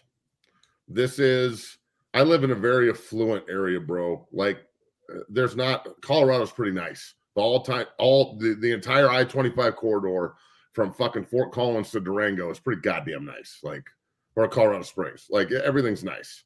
So if you want to find opportunity for your kid and you have the money to do it, you can find somebody to help them, or you can find somebody to poison them. It's your choice. But I say this all the time. The reason I'm so busy at 6-0, it's ridiculous, bro. The amount of kids that walk in there looking for help. And the fact that I'm so busy is an indictment on the state of Colorado and the high school football. Like if high school football coaches and high school and college coaches and everybody wants to complain about shit like this, like we are, which it's valid and warranted, we also need to give some kind of like way out of this. And the way out of this is the fact that so many players have to come see me to learn over fronts and under fronts and personnel groupings and all this shit is an indictment on high school coaches. The fact that they have to come see me to get recruited is an indictment on high school coaches and the programs. Like, you have all this fucking money, but you can't invest any of it in a coach for a recruiting coordinator and somebody that knows what he's doing. You can't invest it in real coaches, so it's all volunteers. Like, I'm going to go meet with a coach today about my kid, like, and I'm just going to say to him, like, look, I'll just volunteer all year. Coaches should be getting paid. Like, real good coaches aren't going to just sit around and volunteer. The only reason I'm going to do it is because my kid's there. So, like, if high school coaches don't like this, and this is what I tell them all the time, and they don't like this either, it's like they don't like the fact that kids want to get helped, but then they don't want to help them. Or they tell you that they're going to help them, and then it's all bullshit. Because it's like, hey, this is what they do. Who wants to get recruited when the coaches come here? And all the kids raise their hand, like, we'll bring you out of class when they come into the school. That's how kids get recruited in Colorado. What? So look, if you don't want kids to go other places and find street agents and get seduced by 7-on-7 coaches online, and I don't really reach out to kids. Maybe once in a blue moon, I'll reach out to a special one and be like, yo, you should come in and talk to me. But everybody reaches out to me that wants to do business with me. These 7-on-7 coaches, they're going after big guys now. Like they're like, hey, we've got a 7-on-7 team, but we've also got a big man camp. And I'm like, what the fuck are you going to teach them, dog? So, like, look, if you're a 7-on-7 coach out there, and I say to you, like, give me, 11 personnel, empty 3x2, even NASCAR dime cover 4 shell, and you don't know how to like put that on the board and explain it to your your constituents and everybody that's underneath you and all these kids trying to learn. If you can't fucking do that, you shouldn't be coaching. Yeah, I agree. We got to move on. We got about 11 minutes, Big Smitty and Big Matt. I got to ask you, before you move on to what I really want to get to with you, Russell Wilson's in the news. 35-year-olds on I Am Athlete podcast with Brandon Marshall, your good friend, and had to say this, Bailey. I wanted to be there. I want to be there. For me, it's about winning. Over the next 5 years, I want to win too. I want to feel the chill of that trophy again. God, bro. Oh, He wants to feel the chill of that trophy again, that chill. Over the next 5 years, I want to win too. And he hopes to stay in Denver is what he's also said. We didn't play the full thing. Well, hey, Russ, wish in one hand, hit in the other hand. Let's see which one fills up faster, homie. You're gone. But I'll tell you this. He might be good in Pittsburgh, dog. They might take what he did in Denver and actually be able to win with it. That's the thing with Sean Payton that pisses me off is, yes, Russell is, when you watch all of it instead of just look at the numbers, his numbers aren't bad. 26 touchdowns or something and like 8 picks and pretty good passing percentage but his third down efficiency is terrible and his first down efficiency is terrible. And he really, really struggles on time, which is what Coach JB talks about all the time. Like, if you can't put your foot in the ground on a 3-step or a 5-step or whatever the play involves and get the ball out, or you're hesitant, you're just going to have frustrated receivers all over the field and a pissed off head coach, and they're going to be looking for someone else. I think Tomlin in Pittsburgh has been so beat down by shitty quarterbacks that Russell Wilson could be just good enough and not so shitty to be pretty good in Pittsburgh. And that might be all they need because their defense is fucking legit. I mean, they got to the playoffs this year with a combination of Kenny Pickett and Mason Rudolph, old soft brain Mason. So, I mean, shit, dog. I like Russell in Pittsburgh a lot more than Justin Fields. a lot better than I like Justin Fields in Pittsburgh. Yeah, I don't like Fields in Pittsburgh either. I think Russell Wilson in Pittsburgh makes sense. I know he wants to stay in Denver and he wants to win 2 more rings in 5 years. Like, best of luck and shit, but I think that ship has sailed, homie. Like, hey man, if I'm Russell Wilson, tell me if I'm wrong. If I'm Russell Wilson, I go out there because $39 million is owed to me from Denver. So he's getting paid regardless. I would go shop out there if I really want to move and Sean doesn't want me.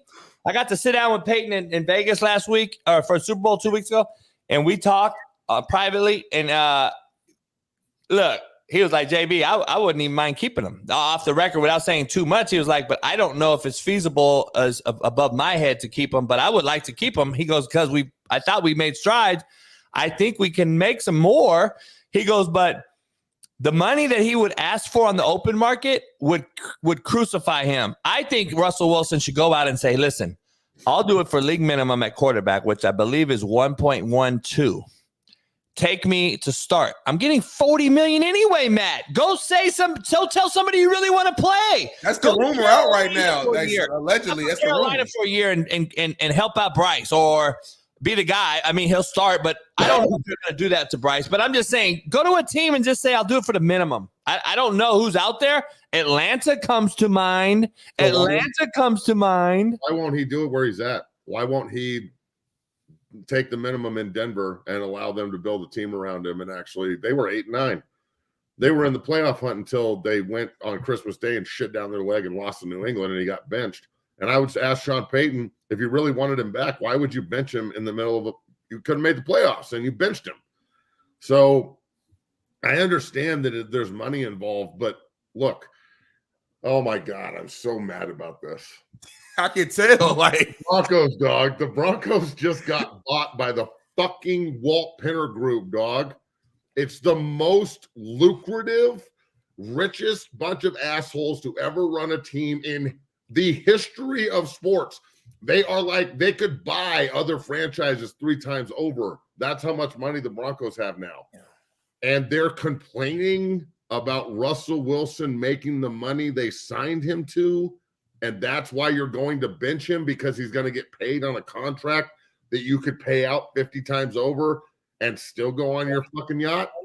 Like, that sounds to me like, man, we really like this guy. If he was cheap, okay. Now he's saying he'll take less money. You still don't want him?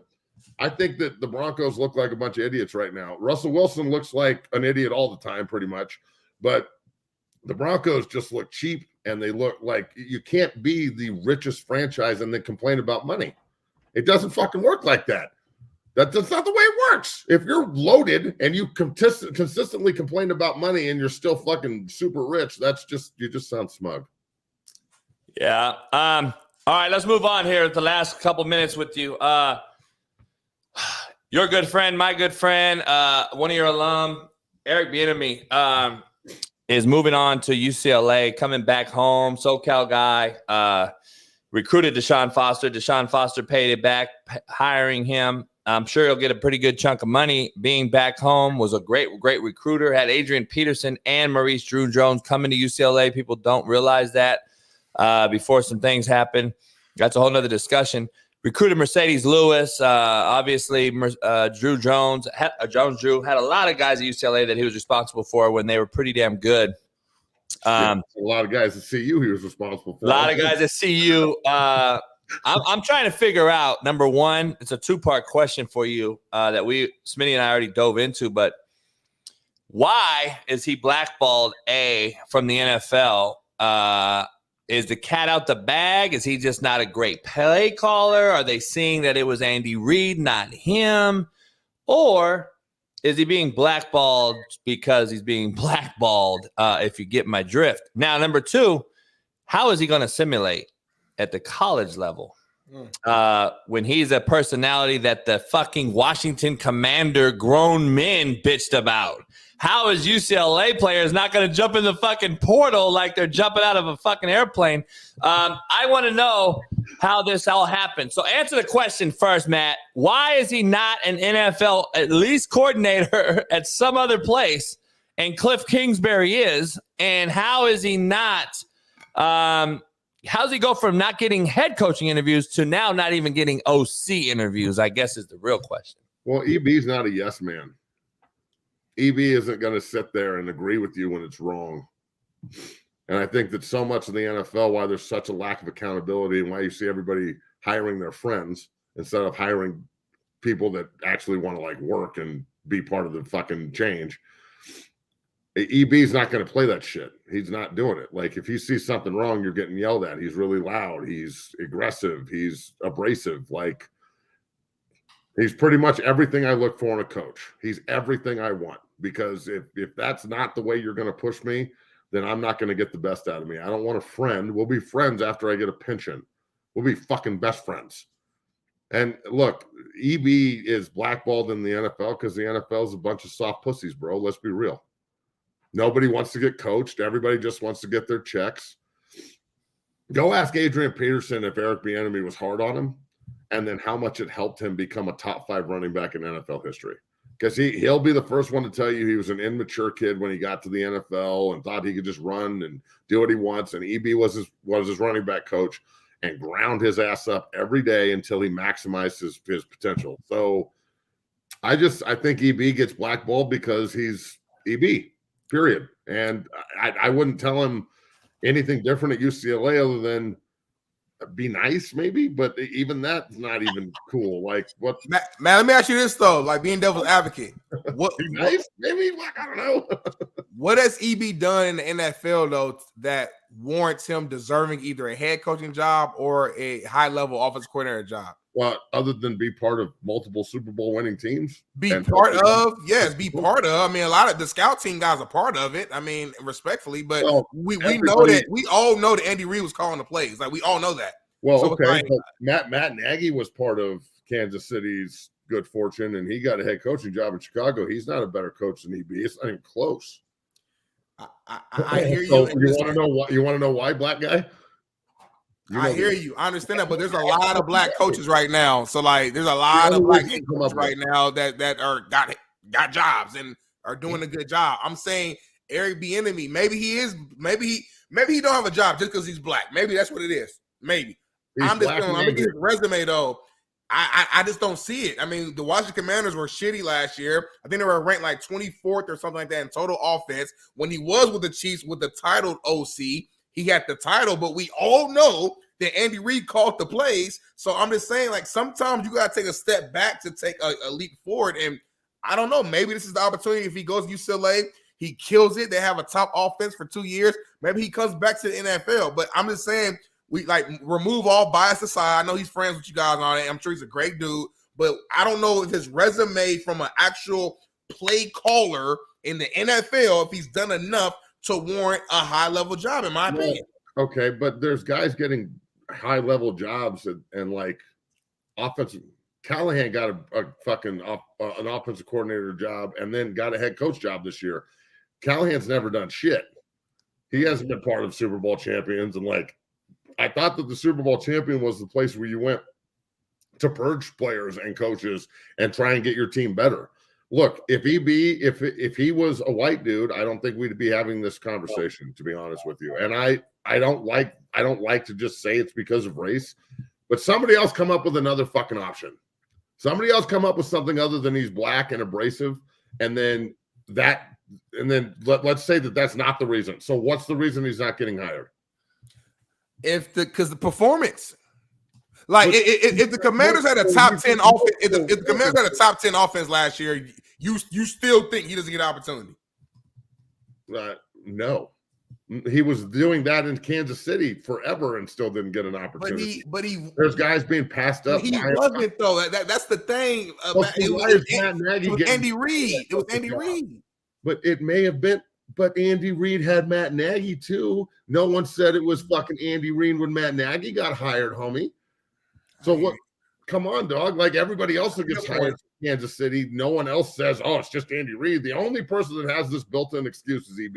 Every time EB's name comes up, everyone goes, "Oh, it's just because of Andy Reid." But every other fucking coach that goes to Kansas City, you think Spagnola's defense is because of Andy Reid? No, but he's the head coach. But I'm sure he has some say, but it ain't because of him. Like, look, Andy Reid's an offensive genius. No one's saying he's not responsible for everything we've seen. But to say that Eric Bieniemy did not have a massive fucking, influence on Patrick Mahomes when he got there, and the way he was taught and the way he was coached and the way he was pushed. You're around your offensive coordinator more than you're around the head man. The head man's doing logistical shit. The offensive coordinator's running the meeting. To act like he didn't have anything to do with this is almost disrespectful to all the other guys that have gotten hired who really didn't have anything to do with it and are on coattails. I don't think EB's coattail riding Eric or Andy Reid. I think the other guys are. Everybody just wants to go back to Kansas City too. That's one thing I respect about EB is he didn't go back.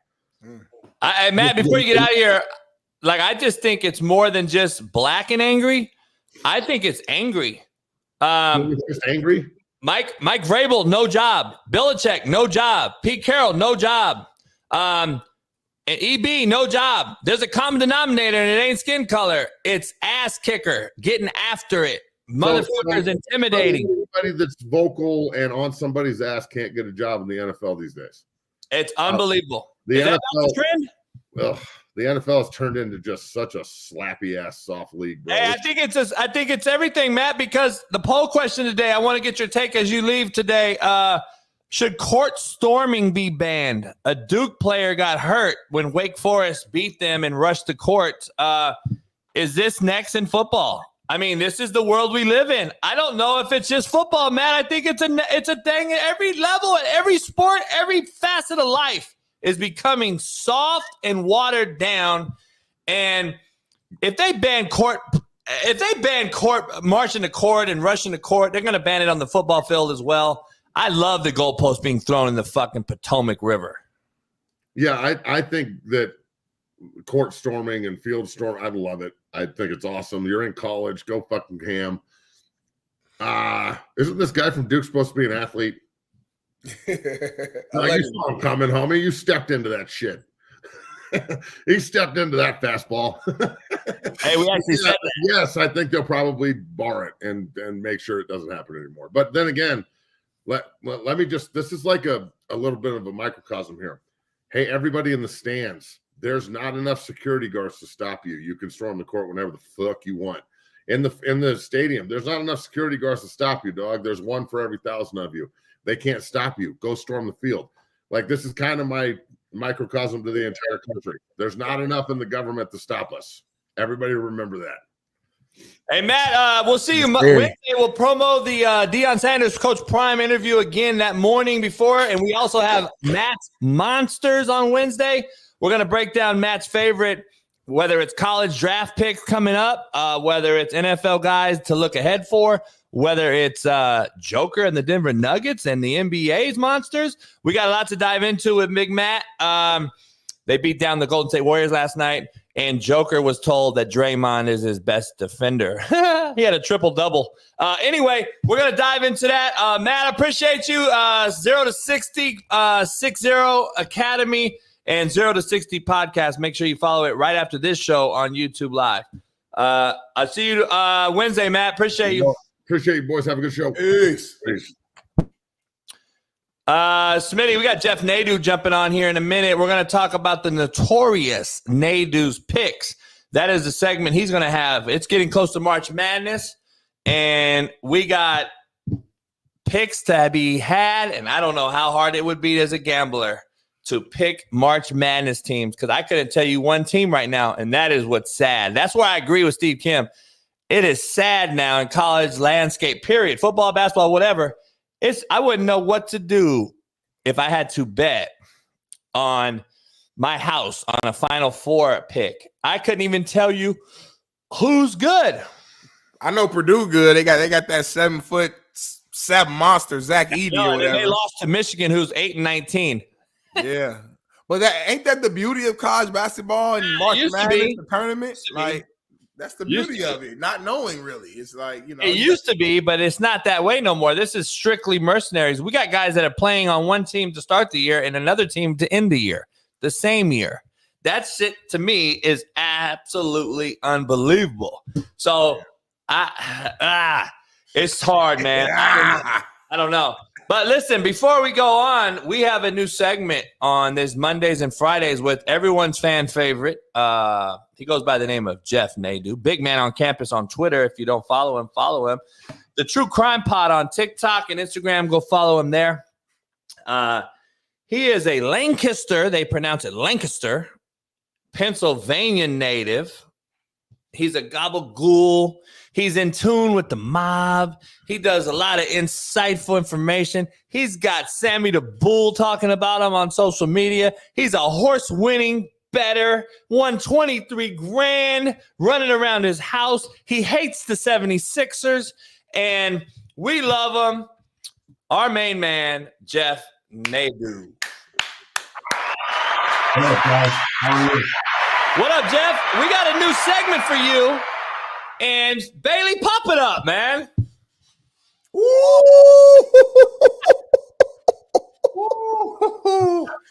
That man means business, not business, business.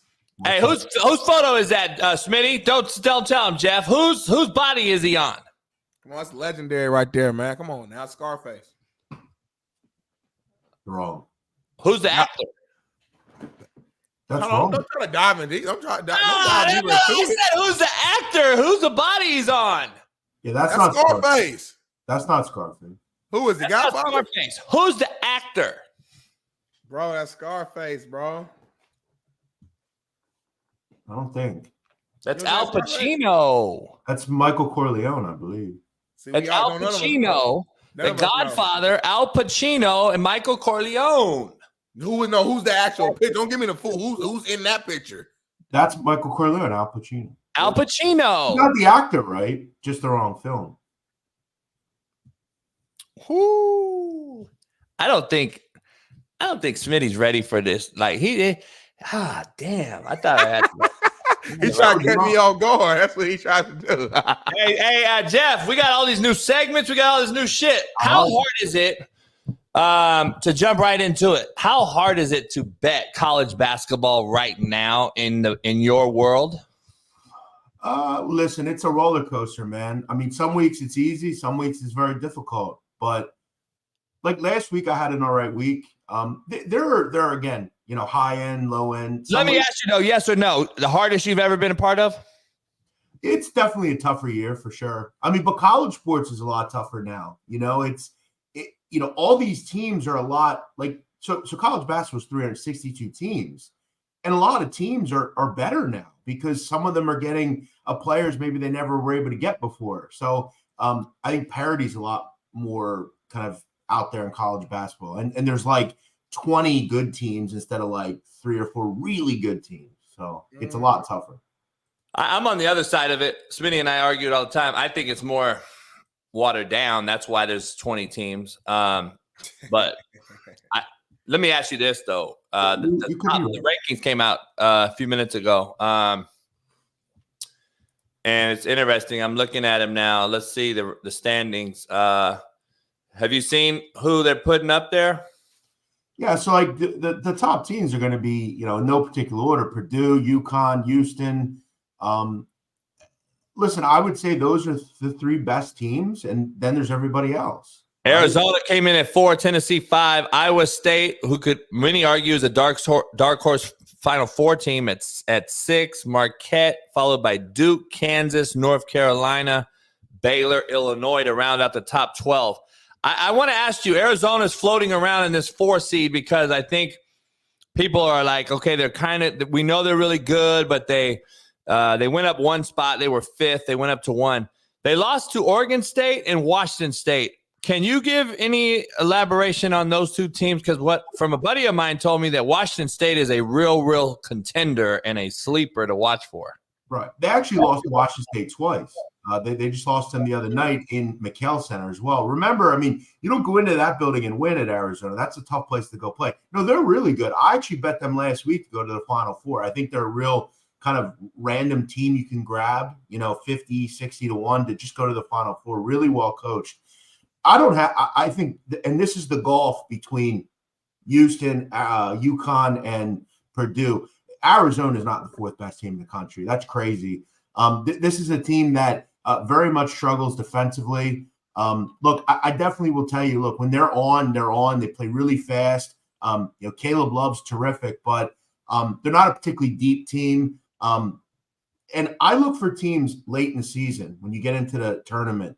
Continuity is important, i.e. how long you've played together. That's why I think long-term, these teams that are just thrown together the year before, right, with transfers, I think long-term that's problematic. I want teams that have played together for a period of time.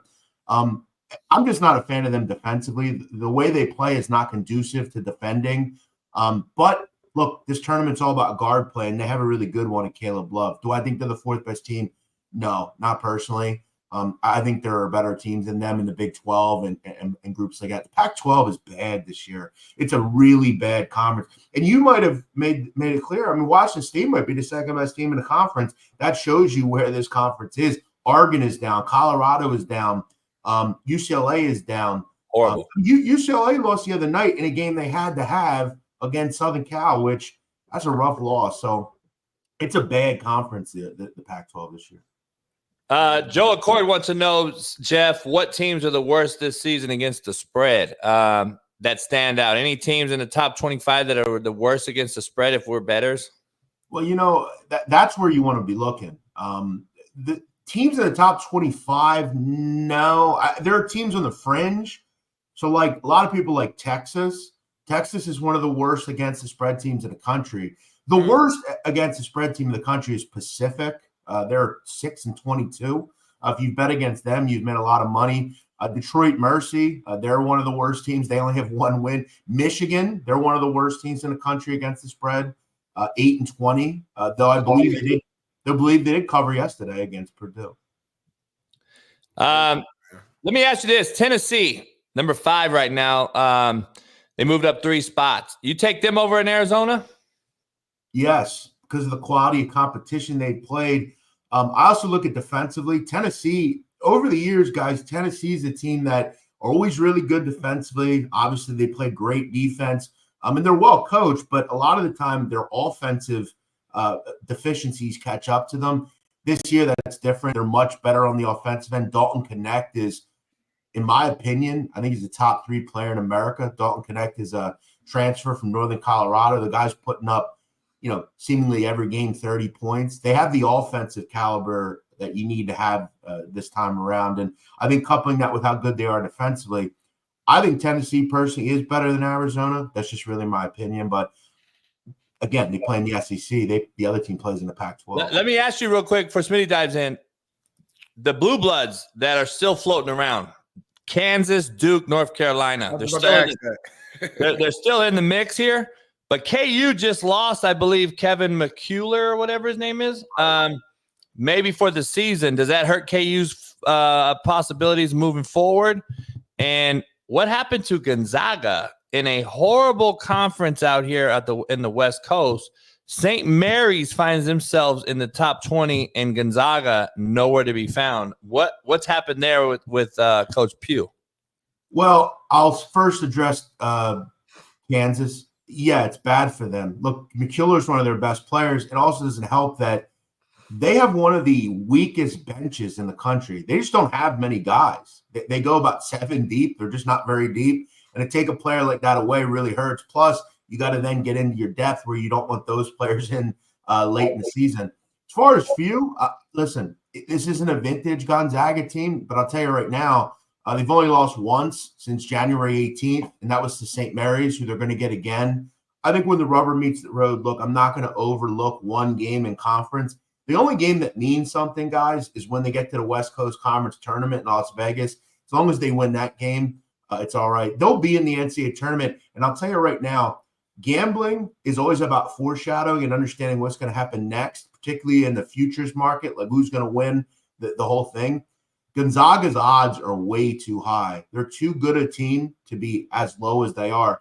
If they get in the NCAA tournament, they're dangerous because no one's expecting anything of them this year. But starting 5 they have one of the better starting 5s you'll see. And offensively right now, they are crushing teams. And they just beat Kentucky, by the way, who is real good. Let me ask you this: like, with that being said, who would you say right now will be the biggest sleeper, heading into March Madness? Would that be Gonzaga, or is there another team that comes to mind where you're like, you better keep your eyes on them? Yeah, I mean, I think, Gonzaga's a great one. I'll throw out, this team who we saw last season, San Diego State. I mean, this team is, I'll make it clear, I think the Mountain West is one of the best conferences in America. For anyone that's not following it, Mountain West has been great, man. It's better than the Pac-12. You can make the case the Mountain West has been better than the Big East overall. Who's in there right now? Is it San Diego State, Colorado State? So San Diego State, Colorado State, Utah State, BYU, Boise State. No, Brigham Young's now in the Big 12. They are basketball Nevada, too. Yeah, there's a lot of really good teams in that conference. They're going to get a few groups in, but San Diego State they're an elite defensive team, and Jalen Ledee is one of the best players in the country. They're starting to play really well. They have a top 10 defense. They don't need to score a bunch of points because they are so good defensively. I would say another group, and one of your people in the chat is bringing them up. I bet Iowa State a couple of weeks ago. They're very good in the Big 12. The Big 12 is the best conference in the country. And if you look at Iowa State and you look at Houston, both those teams are very similar with the way they play. They're not going to, blow you away on the offensive end, but they just make it very difficult for you to score. Guys, they play an interesting way of defending. When the ball handler crosses the court, they immediately swarm the ball handler with two guys, one guard and one big, and they make it very difficult. They turn you over. They're very kind of just on you all the time. I like both those teams. I love Houston. They're my favorite team in the country, so they're always going to be at the top of my list. But sleepers, San Diego State, Iowa State, and Gonzaga, I think if they can get into the tournament. Let me ask you, you picked Creighton over UConn. Some people in the chat said you picked one of the only people that picked them. Creighton dominated that game. Let me ask you this. Creighton, Marquette, I don't know if they're blue bloods, but in the last 10, 15 years, they've been really, pretty damn recognizable in the tournament. Are those two teams to be worried about? Yeah, I mean, Creighton's really interesting because they're one of the only teams in the country that, look, if they're making threes, they can beat anybody, like anybody, because their whole game is translated from the three-point line. If they go 6 for 30, they're going to get blown the fuck out against anybody. They're too reliant on the three ball. That said, we've seen it. Look, when they played UConn, they made everything. Plus, they were at home. You got to look at teams at home. I mean, the ones that are only good at home, I'm always going to kind of throw out a lot of the time because, again, the NCAA tournament's not at home. Creighton's another team, not real deep. I would look towards Marquette if I'm interested. Marquette is, I think, the only team that could actually beat Connecticut when it matters most. But they were absolutely whitewashed a couple of weeks ago in their home building. I mean, Connecticut went in and destroyed them. So I don't know if anyone could actually beat UConn. The only team to actually consistently beat them over the years has been Seton Hall. They're another team to look out for. They're very well coached. They play great defensively. And the coach at UConn has actually come out and said before that he hates playing Seton Hall. And they actually play them this week, I believe. So that could be another upset special there. I'll be looking at Seton Hall on Sunday. They play. Now, Creighton got their ass whipped last night by my main man, Rick Pitino's St. John's team. Rick Pitino a week ago is in hot water, comes out and basically blasts these kids. Everybody thought, he'll never be able to get another recruit, blah, blah, blah. This is just how soft America's become. I love Rick Pitino. I think he's the epitome of what a college basketball coach should be. But anyway, he'll probably take a lashing for it. They responded last night against Creighton. Do you find that ironic? Do you find that maybe old school values still exist if guys buy in? Is it still possible? Well, that's what you call your prototypical letdown spot. Creighton just beats UConn by margin at home. They go on the road and get spanked. You could kind of see that from a mile away. Though I will say yesterday, I didn't think St. John's had that in them. They came across to me as just a team that kind of like Virginia on Saturday. Virginia had a great spot against UNC, and they just stink. They can't score. But, yeah, I guess they responded. And that's something that, you would hope to have had, and they had it. But, yeah, sometimes you have to call a team out. It's kind of like getting thrown out of a game, whether it's technicals or whatever. You're trying to motivate your team, and I guess he did that at least for one game. Yeah, for sure, man. Now, real quick, a question that just came to my mind that I've been seeing kind of AAA online. What's your opinion when it comes to adding more teams or allowing more teams into the tournament? I've been seeing people go back and forth. There are some people on one end who's like, well, the more the merrier. Like the March Madness is the most exciting part of the entire year. Why not add another couple days or even a week or so of games to add to the excitement? And on the other end, it's like, listen, you want the best of the best in there. You start adding everybody in there, then it will dilute the regular season. What side are you on in that conversation? Yeah. Well, listen, that's tough to ask me because I hate change. I think we should keep things the way they are. And look, the NCAA is always trying to modify things. And listen, we know what it's all about with them. It's all about the almighty dollar, which for most businessmen it is. But I think it's a perfect thing the way it is. They added a couple of teams a couple of years ago to get those extra games on Tuesday and Wednesday. I think we need to stop continuing to add things because you're just watering it down. Look, I know we occasionally like to see a Cinderella team make the run, but then again, when we get to the Final Four and you have one Cinderella team and they just ruin it because they get blown the fuck out, nobody really wants that. Why do that? We have enough. We have enough bubble teams. We don't need to see average to middling teams make it into the NCAA tournament. That's why you have the other tournament, the NIT, the CBI. Leave it the way it is. It works. It adds a level of intrigue. I'm good. I think we should keep it the way it is. It's the one clear thing we still have. Yeah, just get rid of the NIT then. You're going to put every fucking buddy in the goddamn tournament. Like it doesn't. It's like college football going to 12-team playoff. I think it's watered down too. I know you two. I think like it. I like it. I think more is less. I was fine. Listen, I was cool with the BCS if you want to keep that. 4 teams fine. We don't need 12, right? Who cares about Cincinnati? No offense, but who cares about Cincinnati and who the hell else? And you know what I don't like? I wouldn't mind the 12 as much as if they played all out the gate. 1 plays 12, 2 plays 11. Play. They don't need buys. Why give them a bye? Here's the thing. Here's why I like the NCAA tournament the way it is. If you're Vermont, right, Vermont University, you can go and win the NCAA tournament, right? If you win enough games, you can do it. And that's one thing about college basketball that's great. You could be, the worst team in Horizon League, but if you get into the NCAA tournament with the automatic bid, you could hypothetically win the entire thing. That's one thing about college football I think that is a bit crazy. Like if BYU wins every game, they actually can't ever win the NCAA because they could just be left out, So it is kind of a little flawed. But that's one thing about the NCAA tournament that's great. You can win if you're good enough. It gives everybody. Yeah. Hey, Jeff, I know you're leaving here. Give us your thoughts as you leave. I know you're going to another show after this. What's your take on court storming? Should it be banned? Austin Rivers came out and said there's nothing good that can come from a court storming. I actually think it's a part of the game.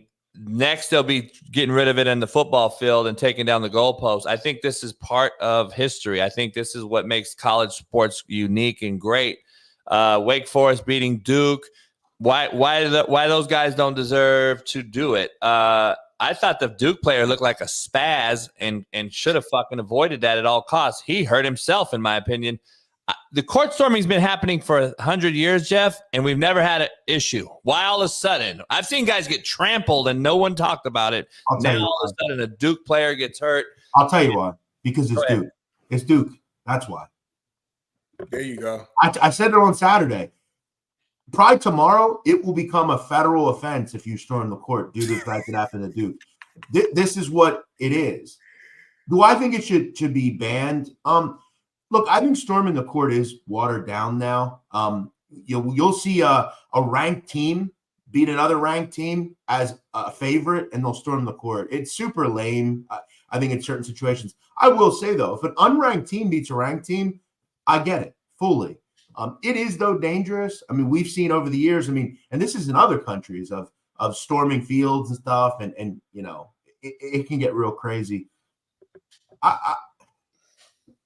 I don't know. I think it should probably be outlawed. It's probably not safe per se. But if you can come up with a great way to protect the opposing team, because let's just be honest. Most of the people that are in those stands hate the opposing team. Of course, in their highest of excitement, they may do something stupid. I think the kid acted dumb the way he kind of went like that. But you got to protect those players because that's your job as a stadium. You need to protect the other team that's coming there. So, hey, Jay, we got to take a commercial, but I appreciate you hopping on this Monday. You'll have a longer segment, of course, on Friday. I know you're heading over to another show. One of the best bettors there are, Jeff Nadu. Follow him, Big Man on Campus on Twitter. Jeff, appreciate you. I'll see you on Friday. Okay, guys. Thank you so much. Appreciate it. Brother. Hey, you will not want to miss the next segment. You do not know about the next segment. I'm telling you, I wouldn't go anywhere. It's going to be fire. Trust me. I bet you guys didn't know something about me. And Smitty will explain after this break.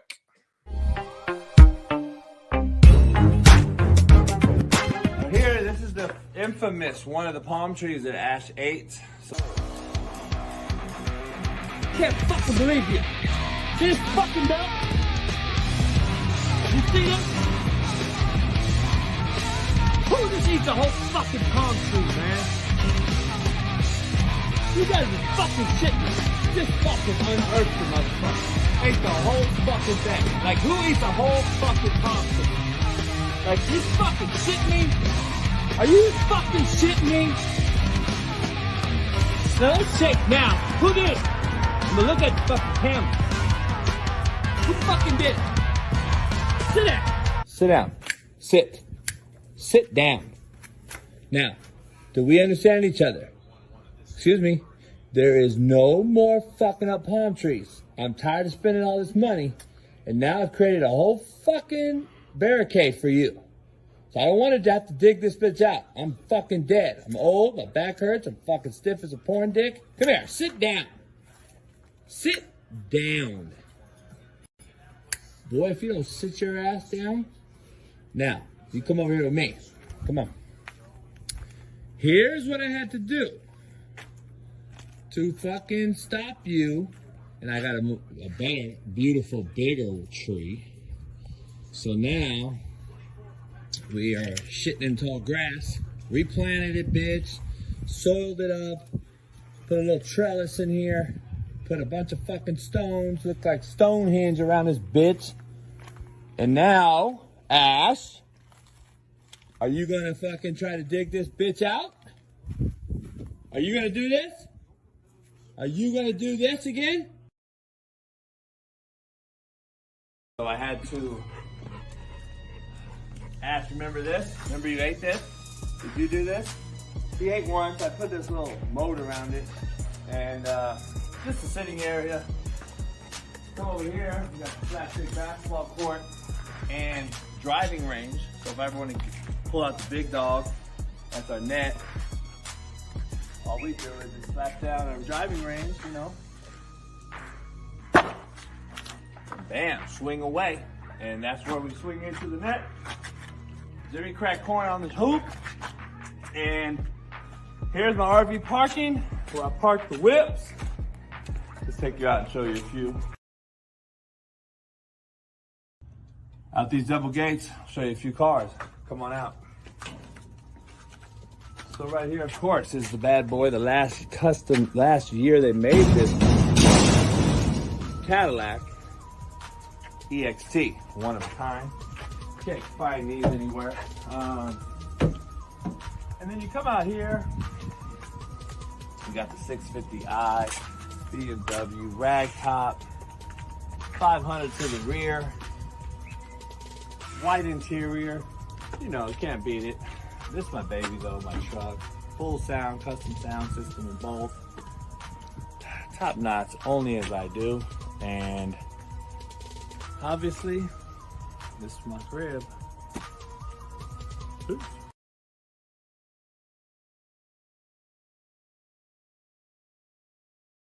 All right, that's JB's Cribs. Appreciate you jumping by, coming by. Listen, it's time to go. Now take your asses and get the hell out of here. I'm about to go cook some slapstick tri-tip. It's been a pleasure. Now go home. Peace.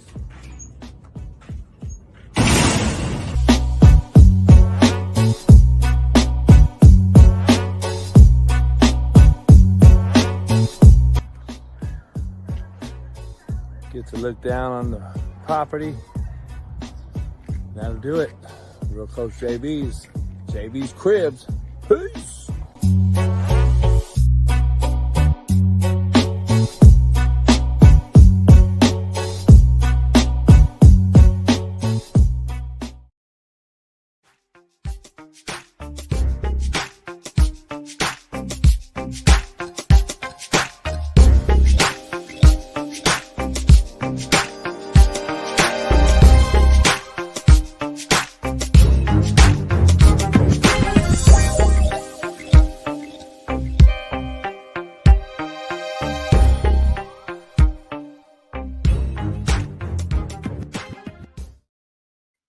What's going on? What's going on, y'all, man? We got a brand new segment that we about to bring y'all, man.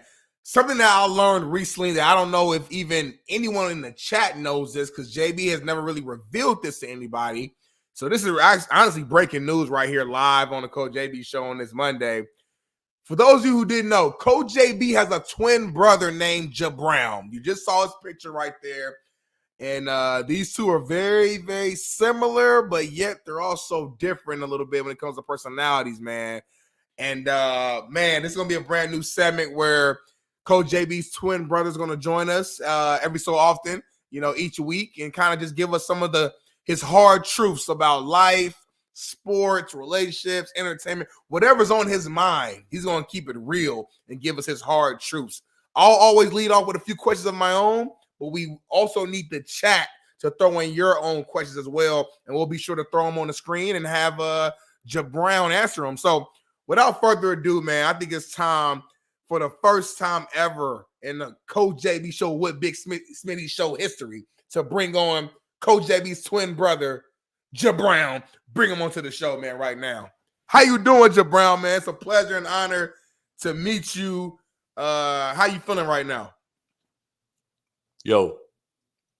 Respect that, man. So listen, I know you're a guy, you know, you're on lunch break right now. You got your working clothes on. I'm not going to keep you too long, but I had a few questions that I wanted to ask you, and I need the truth about it, man. So starting off with the NFL, will the Dallas Cowboys win a Super Bowl in my lifetime? I'm 30 years old, Brown. Will the Dallas Cowboys ever win a Super Bowl in my lifetime? Fuck no. Whoever thinks they will are fucking jabronis. Fuck no. They got no shot at ever winning a Super Bowl. You'll be in diapers before they fucking win a Super Bowl. And whoever else thinks so, we're going to start taking phone calls on this shit. Hell no. And I heard you guys have a fucking chat fan by the name of Eddie. Is that true? That is a fact, Brown. Eddie Manyweather is his name. Big Cowboys guy.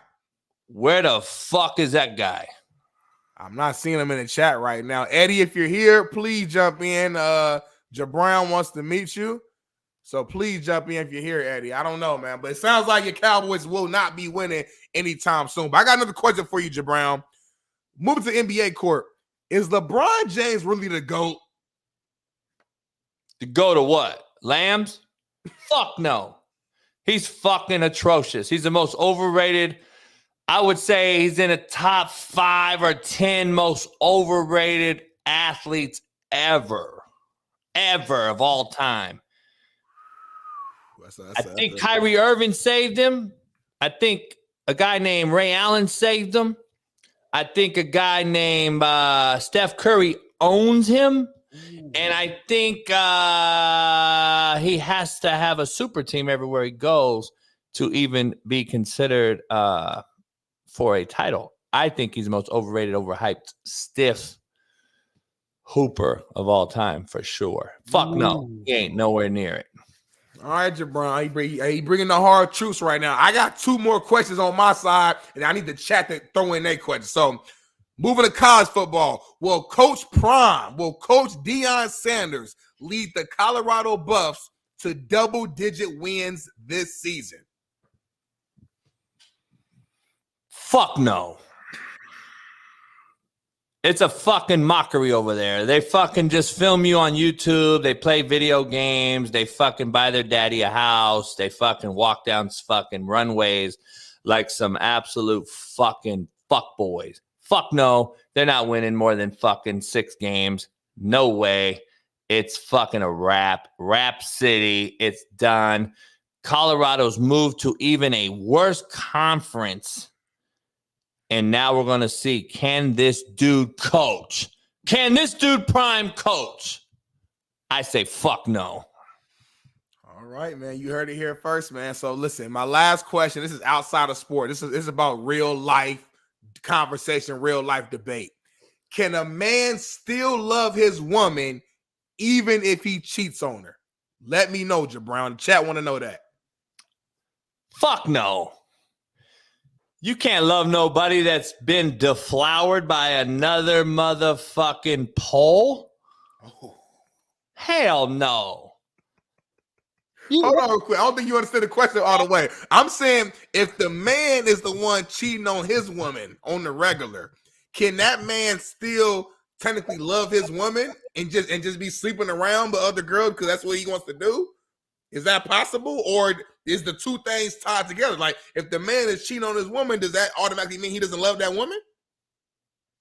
Yes, I don't believe you can have two things coexist.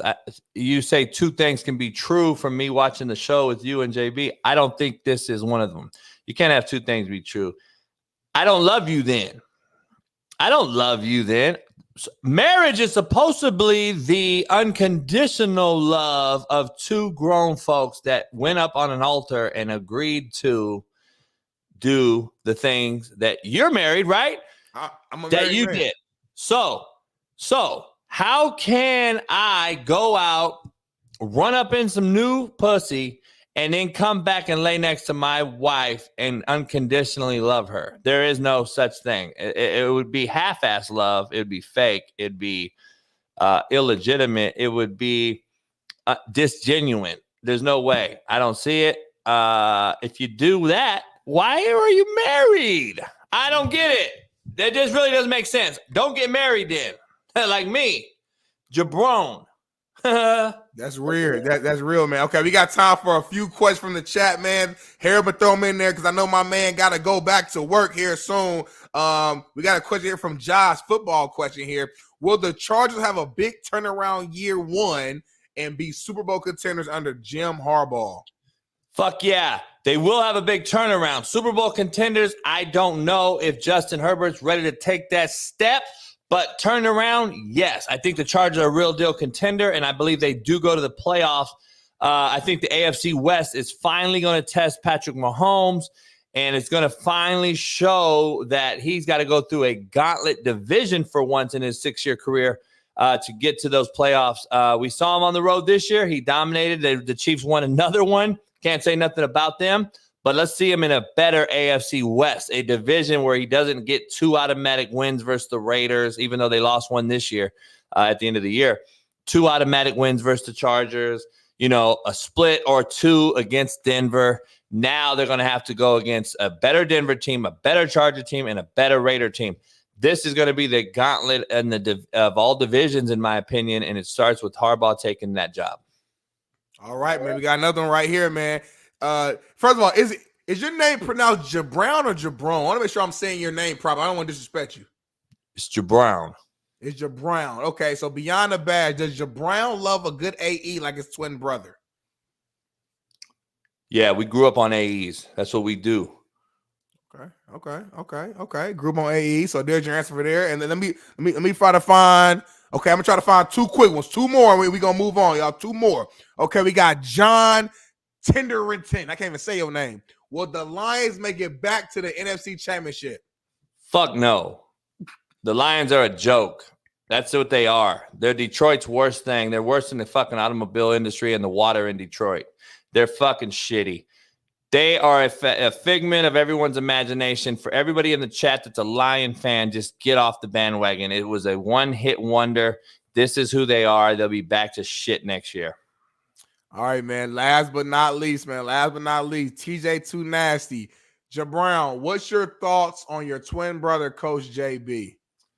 He's an equal opportunist asshole. You either love him or you hate him. I believe that's why he made a book called Hate Me Now, Love Me Later. I think it fits him to a T. He's an equal opportunist asshole. He'll give you the shirt off his back, but don't fuck him. It'll be the last one you fuck.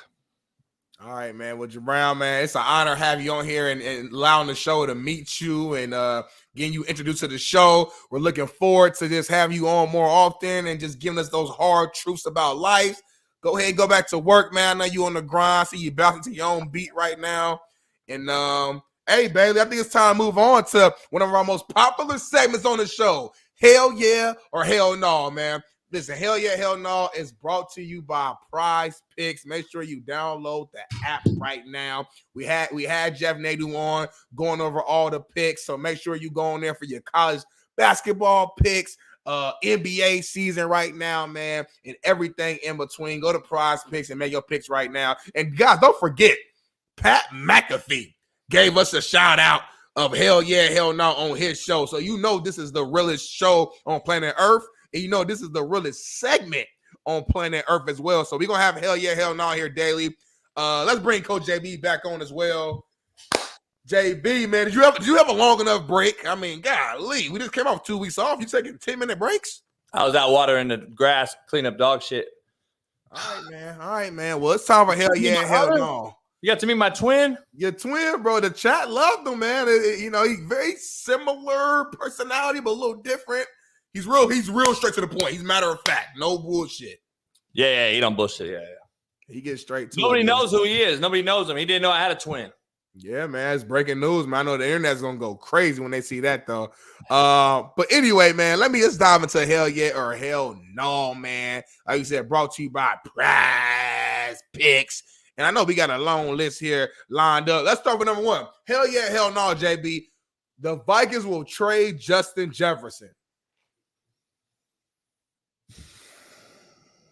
I'm going to say hell no. I think they keep Justin and Kirk Cousins and go get a running back, go get a little bit of line help, shore up the defense. I think that's their best move. They're going to have to pay the man because he's going to get paid regardless. So if they don't pay him, if not us, who? Somebody will pay him.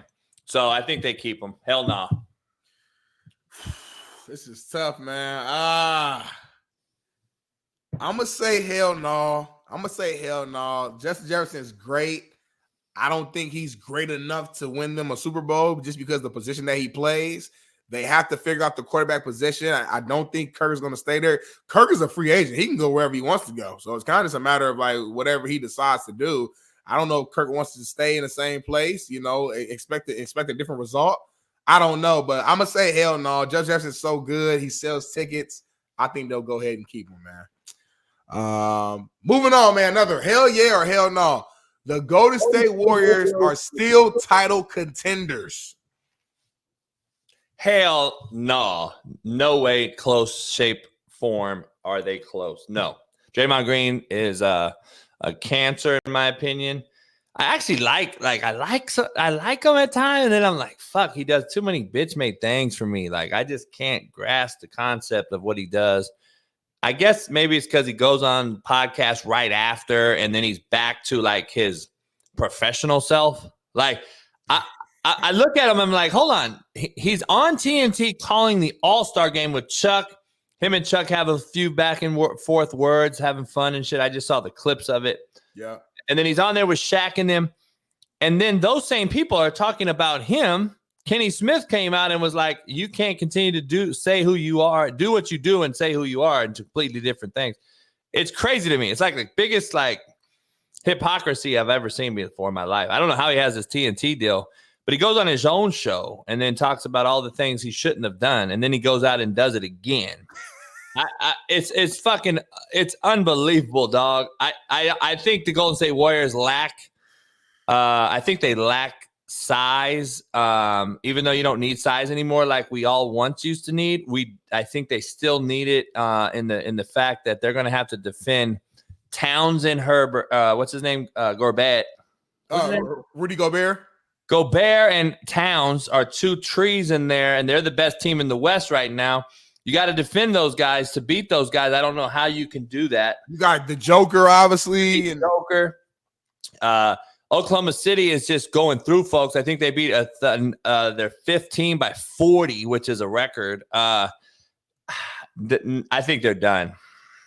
Yeah, man. I'm gonna say hell no as well. Steph is still Steph, but everybody else, they're not themselves. You know, even Draymond's not the same defender he used to be. He's good, but he's not the exact same defender he used to be. To me, Draymond used to be a better open shot maker as well early in his career. Like, if you leave him at the top of the key, he'll knock him down. But now he doesn't even take the shot. He's looking for Steph to get open now. He's like 40% shooting the three in the last 20 games, though. He started the game yesterday with a three. I started watching some hoops because we have to talk about it. Yeah. He hit a three yesterday to start the game. It showed his percentage. I think he's shooting over 40% from three. But having said that, you know. And then Clay, so inconsistent. Clay looked good last night. It was hooping in the first half. Yesterday, off the bench, he had 39 off the bench a few weeks ago to start coming up. Listen, they still lost last night. Even with that, they still lost. You know why? Because Steph had a bad game. Steph can't afford to have a bad game. Like, if Steph not balling, they losing. Like, Steph has to ball every game. I'm going to be honest. Even if he does ball, it's not enough. They lost a lot by adding one of the most overrated and overhyped bleeders of our generation. They lost a lot. So people are bashing Jordan Poole in the media, right? And he's been horrible and he's a bust. Horrible. All right, so he's been a bust and all this shit. He wasn't horrible on this team, though. See, that's the thing that people don't realize. We got rid of him over Draymond. Bring in a guy like CP2 who's a bleeder and a non-winner, and that team has gone to the bottom. First of all, the bleeder's not available. He hasn't been available for months. He's never won anything. You took a role player like Poole who was comfortable with his surrounding with Draymond, Steph, Clay, had guys that were older, could tell him to certain things. Now he goes and he's the man, and you see not everybody's supposed to be the man. They don't but they didn't like him though. Steph don't fuck with him. Draymond ain't fuck with him. Clay ain't fuck with him. Dog, the Cowboys never liked each other with Larry Allen and Troy Aikman and Leon Lett. They won. That's football, though. It's a little different. Sometimes do not like each other can actually on a football field kind of. Have you seen The Last Dance? Have you seen why Scottie Pippen and Luke Longley and Horace Grant's coming out with another movie to combat what Jordan said on The Last Dance? They hated each other. There's a reason, but guess what? They fucking respected each other to win enough titles. They won 6 titles for a reason. They don't respect Jordan Poole. That's the problem. He wouldn't listen to them. Draymond punched knocked his ass out. This is shitty. This is a horrible makeup of a roster. When you add CP2 as a 78-year-old on your roster, that's what happens. This guy cancers up rosters. He's a fucking bleeder. And they gave Steve Kerr a 2-year extension. What you saying? What you saying about Steve Kerr? I would have got rid of him. JB. The man didn't win. He ain't did shit, but when he has won the highest winning percentage of all time. Wait. Have you noticed the trend in the NBA, bro? They fired a guy who won a title in Milwaukee 1 year removed. They fired a guy in Toronto named Nick Nurse 1 year after winning a title. They fired guys every single day. The best team in the league, Milwaukee, fired their coach midway through the season. This is what they do. Why is Steve Kerr exempt? Steve Kerr got 1, 2. He hasn't won in 2 years. I don't care. He got 3. He hasn't won in 2 years. And what have you done for me lately? Business. And if we're going to keep it 100 and keep it a buck and keep it real, you can't fire these other guys and say that Steve Kerr is exempt. Yes, you can. There's levels to this shit. You win in 1 ring and ain't got shit to do with me winning 4. There's levels to shit. Coach Pop ain't been fired. Why Coach Pop been fired? Because he got 5 of them things. That's why he ain't been fired. You give him time. There's a lot of hypocrisy, dog, coming out of your mouth right now, Smitty. And this ain't even your segment. This ain't even your main news. Smitty said so. Yeah. This ain't even Smitty said so. But I see a lot of hypocrisy coming out of your mouth right now. You know why? Why? Because I had bullshit in my mouth from what you just spit out. And you on one side talk about the greatest coach of all time, Bill Belichick, being able to be fired, but not Steve Kerr? Oh my God! Are you kidding me? See, that's what I hold receipt. I keep receipts. I keep him, and now Smitty's ducking and dodging and diving. Oh, my goodness. What does Smitty have to say? Hey, Jabrown, can you come back in here? Because I think you need a break. I think JB needs a break because he just cooked somebody. Why you talking about old shit, number one? That was old. That was last season. We on a whole new season. We got new graphics. We got new overlays, new logo, new everything. We got your brother join the show. That's number one. Number two, since you want to bring up Bill Belichick lost the touch with the locker room and the players in general. Bill Belichick can't relate to players no more. He's too old. He's past his prime. He doesn't know how to adjust and adapt the way that Andy Reid adjusts and adapt. The way that even a Pete Carroll, to me, adjusts and adapt to his the new generation of players. Bill Belichick is stuck in his ways and will not change, and we saw the results.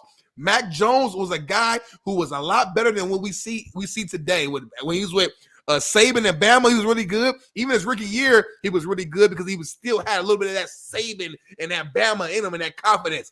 Belichick stripped every ounce of confidence from that man, and now he's a shell of himself. He can't recruit anymore. He's been a horrible drafter and GM over the last few years. He took such a horrible dive. Belichick had to leave. Steve Kerr has not taken that same dive. Won a championship 2 years ago. Last year was still in the playoffs, went to a divisional round, and this year they're still fighting for a playoff spot. The Western Conference is tighter than two fucking virgins sitting next to each other. So if you go on a 5-game winning streak, they might fuck around and be the third seed here soon. So that's why he still has a chance. Let me calmly correct my. Ooh, I just cooked his ass back, Nana. Look at John Doe. Look at John Doe. Let me calmly correct you and my former player Latrell Flowers in this room here, and let me give you some more. I love Latrell. That's my let me give you some elderly advice that's gonna just shake both of you and put you back down in reality. First of all, Latrell came in here and said Bill shouldn't have been fired, but he has been missing the playoffs. Kerr hasn't. Kerr is in a everyone gets an award league, which is called the NBA. You got the 10th seed gets to play in, and the 10th seed can lose to the 9th seed and then get to play the 11th seed, and then the 12th seed gets to come in and gets to play the 8th seed, and then whoever wins gets to play the 9th seed who already lost to the 10th seed. The NBA is a joke. Don't ever compare the NBA getting in the playoffs and the NFL. So Smitty or Latrell, you're cooked. Go over there. Now you, Smitty, let me be clear. Uh-oh. You just mentioned Belichick losing the locker room. Did we forget that Steve Kerr's had a guy sock a guy on the fucking court, had a guy fucking push guys, bite guys, and slam guys for 6 consecutive weeks and no control at all on the sideline, and we're going to say that Belichick lost the locker room? How about this? How about Steve Kerr is a yes man and getting ran through by his players, and Belichick didn't? And that's who we got rid of, because your generation is so fucking soft that we need a guy with capri pants to smoke vapes on the sideline and whisper sweet nothings to everybody. Why Mike McDuffie catching strays? Leave McDaniel alone. A guy like Vrabel and Belichick and Pete not get jobs tells you the mountains of bullshit that we got to deal with. Hold on, Jay, time out. Hold the hell on. You so stuck on these old coaches, JB, and I get it. You're old as well, so I can understand why it's hard for you to just move on. But sometimes in life, JB, you got to move on. You just had a birthday last week. You got even older, JB. So why are you not moving on from Steve Kerr? But Steve Kerr ain't old, though. That's the problem. He's not old. He's like 60, homie. He ain't old. He's like Michael Jordan's age. He ain't old. He's 60. Belichick like 80, motherfucker. Like motherfucker. Belichick 69. Look, I'm looking him up right now. He been Bill Belichick age. Bill Belichick 70. 71, motherfucker. He old. Okay, he's 11 years older than that fucking Kerr. So okay, well let's give Kerr 11 more years and then fire him. He's been coaching for 40 years. Steve Kerr 11 more years and then we'll fire him then. Why 11 years? My point is, was Belichick fired at 60? No, he wasn't. So you gonna fire him fucking Kerr at 60? Come on now. That's my point. He's still young for a coach, is what I'm saying. Belichick, listen, it's not about the actual age. It's about your coaching style. Belichick has not adapted. Andy Reid old as shit, but he adapted and he's still getting these rings. Andy 65. And he's still getting these rings, is what I'm trying to tell you. He's still adapting. Look at this offense. Look at this scheme. Look how he drafts. You got Rashee Rice. You got guys out the draft who was nothing in the draft, but they're making big-time plays in big-time games. I got to give that to Andy Reid and the head coach. What have the Patriots shown you over the last couple of years that gives you any hope, any faith that Bill Belichick has this team trending in the right direction? When are you going to take a step back, JB, and just call a spade and look at the facts? And the fact of the matter is, since Tom Brady left, the Patriots ain't did shit. Here's FA said is JB is Draymond worse than Aaron Rodgers? Aaron Hernandez. Your point means nothing, FA. You know why? Because you didn't hear about Aaron Hernandez doing anything under Belichick's watch. You hear Draymond Green every day under Kerr's watch. Aaron Hernandez was an assassin killer outside of the building. This guy, Draymond Green, is doing it in the building under his tutelage. Slapping Steve Kerr in the face. Wow. Aaron Hernandez did not. Aaron Hernandez was a fucking churchgoer underneath Bill Belichick. FA, that's one of your best takes, FA, you never had. I ain't gonna lie to you. How is it? I just disproved them. I heard what you said, but he had a murderer on the fucking squad. Oh, you didn't know that? You didn't know that till 10 years later. Motherfuckers knew. You didn't know that for 10 years later. That's a bad GM. As a GM, you supposed to know all that shit. You supposed to talk to the high school algebra teacher. You supposed to talk to the middle school teacher. All that shit. He's the GM, right? Do your homework. What's Kerr doing? Do your homework. What's Kerr doing? Just winning rings and getting championships, going to playoffs. He ain't winning a ring. Steve Kerr ain't never missed the playoffs as a head coach. Yeah, he was a 10th seed play-in last year. And he got in the playoffs and they beat the fucking Sacramento Kings, who's a hell of a team, who's one of the best teams in the league this year. Teams in a tournament, somebody's going to beat somebody. Well, that don't mean Golden State got to be the one that's winning. They lost to the Lakers. What we talking about here? They lost to the fucking Lakers. They won a ring 2 years ago, JB. What are we talking about? As if won last year and lost. They're done already. You're not gonna win a championship every single year, but at least get to the playoffs. Patriots and Belichick. Golly, you can't get to the playoffs in that shitty ass division. You got the shitty ass capri pants in there that you call shitty. You got the Dolphins, the Bills, and they were fucking bad for a lot of this year. What's going on, Belichick? You're the greatest coach of all time, ever. There's no one ever better than you. You can't get your team to the damn playoffs? It's not like an excuse to me, the greatest. When do we start making excuses for the greats of the world, the greatest of the world? We ain't making no excuse for LeBron right now in the Lakers. We saying LeBron might need to be fucking traded. Because if you're going to be in the GOAT conversation, you figure it out. We didn't make excuses for Kobe Bean Bryant when he fell short. We didn't make excuses for Jordan when he fell short. Don't make excuses for Bill Belichick. If you're the greatest, then be great. Moving on. I cooked you. Let us know who won in the chat real quick. Drop either Coach JB or Big Smitty. We're going to tally them up and see who really won. I just cooked his ass like some fucking stir fry. Moving on. Let me ask you before we do a new segment. We do the new segment right now. Let's do it. It's on the net. It's next. And then we'll get to the last few things on the topic and get out of here today. Tomorrow is back to Talk That Talk Tuesday. Pound the like button, subscribe, become a member if you haven't one already. We need 1,000 members. We need 50,000 subscribers by April 1st. That's a month away. I don't know if you guys are up for the task. That just tells me you're a bunch of lazy fucks who don't want to help the show grow. All right, now, Smitty, we got a new segment called Top of the World, Bottom of the Barrel. Today's segment, have you seen the graphic? I ain't seen the graphic. I like the sound of that, though. Ooh, I like that. Who made that? That's Top of the World. Who made Have you seen Bottom of the Barrel? I ain't seen that one either. That's fire. That's fire.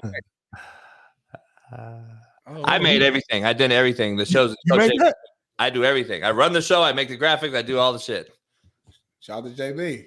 Bailey's out there doing some shit, but he don't really do a lot of this shit I do. Okay. I respect that. All right. This segment, Top of the World, Smitty, we're going to discuss the best, listen to what I'm saying. In my opinion, the greatest athletes that ever played. Any sport, all time, the greatest athletes ever. Bottom of the barrel, we're going to talk about our most overrated athletes ever. So, top of the world that I sit on top of every day on this show. When I dominate Big Smitty. Right. You want to go first? Go ahead. We'll go first with you if you want to go. We doing all right. You want to do bottom of the barrel first? Nah, top of the world. Top of the world. Let's do top of the world first, then, man. I think I got a list made. I don't know if we got it on the actual thing or not, but I'm gonna go ahead and get my list going, man. So top of the world, these are some of the best athletes that I have. And this was a tough list because there's a lot of names that got you can think about. But at number 5, start from number 5. Number 5 is gonna be a shocker. I got Trent Williams, left tackle for the Niners. This guy 6'5", 320 pounds, ran a 4.8 40 in his 40-yard dash, moves on, but on the football field when he actually in the game runs like a 4.6. The guy is a truck, but with a damn Mustang engine. I don't know what that is. I'm not a car guy, but you get what I'm saying. He has the size, the athleticism, the speed, the movement. I gotta put Trent Williams there at number 5. He's a freak when you really understand the nuance of the football game and an offensive line play. The guy's a freak. Number 4, I'm gonna go with LeBron James. I think about it. He's 6'8", 250 plus, probably runs a 4.4. He's 40 years old, still playing at a high level individually. Just a freak athlete. Number 3, I gotta go with Michael Jeffrey Jordan. Need I say more? Michael Jeffrey Jordan went up like this, came down, came back under. Mr. Air himself. Come on now. Number 2, I'm going with Coach Prime, man. Deion Sanders. Before he was a coach, he was a player. And he was a bad man on that field. Not only on the football field, but on the baseball field as well, man. He would go from baseball, come back and play football, ball out on both sides. And another guy who did the exact same thing is none other than Bo Jackson, man. Freak, breaking bats over his damn leg. Crazy strength, crazy speed, crazy endurance. I got to go there, man. And listen, this list is tough because I asked JB before. I said, listen, are these like the most just athletic people? Are these the best like at their sport? It's kind of different lists because there's guys like obviously Muhammad Ali is a all-time just great. But I didn't put him on this list because to me, this is I'm thinking about like pure athleticism tied with how great you were at your sport together, if that makes sense. So that's why I didn't have like Muhammad Ali or, Tiger Woods or Serena Williams or, on that list. So, yeah, mine is a little different. We got one of the same people on there, or 2 maybe. But I'm going to start at number 5, and I'm going to go with Deion Sanders. Deion Sanders, to me, is the 5th greatest athlete ever. Athlete. We're not talking about players. We're talking about athletes, all right? Don't show mine yet, Bailey. Let them keep showing Smitty's horrible list. Deion Sanders at number 5. There's a lot of great athletes. Darryl Green is a great athlete that played corner. Champ Bailey was a freak of nature athlete that played corner. Trent Williams stumped me on yours. I love him. I think he's a freak, but athlete, I don't know. I think D linemen are more athletic than O linemen, even though there's been some freaks like Larry Allen, Will Shields. I've seen those guys in person. I grew up with Larry Allen. I was actually got to see Will Shields play when I was on the practice squad. Freaks in nature, freaks. I think both of those guys are greater athletes than Trent Williams, but Larry Allen's not a greater athlete than Trent Williams. You can look at the number. He's stronger than Trent. Larry Allen's not a greater athlete, not player, athlete than Trent Williams. Yeah, he is. Okay, continue. Larry Allen could 360 windmill a dunk. I don't think. See, young cats don't know what they don't know. It's unbelievable. But anyway, I'm going to shock you with my list. Deion at 5. I got number 4, Carl Lewis. If you don't know who Carl Lewis is, he was a freak, little sugar in his tank, but he's a freak. And Carl Lewis is one of the greatest performers on the big stage of all time. We're talking athletes. It doesn't need to be sports specific. This is some of the greatest athletes of all time. Carl Lewis has to be in the mix, and I think he's number 4. Number 3 is going to be a shocker to a lot of you guys. I go by personnel, Smitty. I go by movement skills. I go by projecting a guy from playing a sport, football, to being able to play basketball or swinging a golf club or etc. Tiger's the best player ever. He's not the best athlete ever, Wooski. Are you listening to what the fuck we're saying? The greatest athletes ever, not fucking players. So Tom Brady would be in there for you too, you fucking idiot. This isn't the greatest players. It's the greatest athletes. Start fucking listening and shut the fuck up. Leon Lett comes in at number 3 for me. A lot of you in the chat don't even fucking know who Leon Lett is. By the way, Leon Lett used to beat Deion Sanders, I know for a fact, in a 40-yard dash in the first 20 yards of the 40. In the first 40 yards of a 40-yard sprint after practice, Leon Lett would beat you in the first 20 yards. So understand the difference in that. Plus, he was one of the funkiest windmill dunkers you've ever seen. By the way, he ran a 4.6 in a 40 at 305 pounds. He is one of the most freakish athletes. Now, Leon Lett could be the top 5 dumbest players ever to play as well.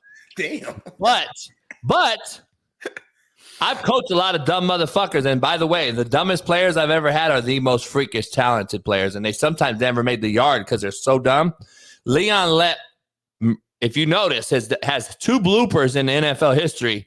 He ran one back in a snow game versus Miami. Wrong way, right? Wrong way. And then in the Super Bowl, he was tippy-toeing against Buffalo, and I think Tasker came and stripped him as he ran in.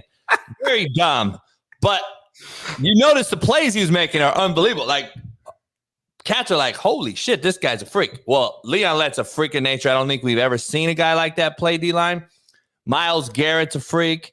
I almost had Myles Garrett on my list, too. I mean, he looks like a damn action figure. I wouldn't put Myles ahead of Julius Peppers, though. Julius Peppers, to me, was a 2-sport freak. Also threw the shot and the discus in college. He was a freak in nature. I got to play against Julius Peppers. Freak. Javon Curse was kind of crazy, too, though. Yeah, Javon was crazy. Played a little bit. Frank Thomas is an unbelievable athlete in college. Played tight end at Auburn.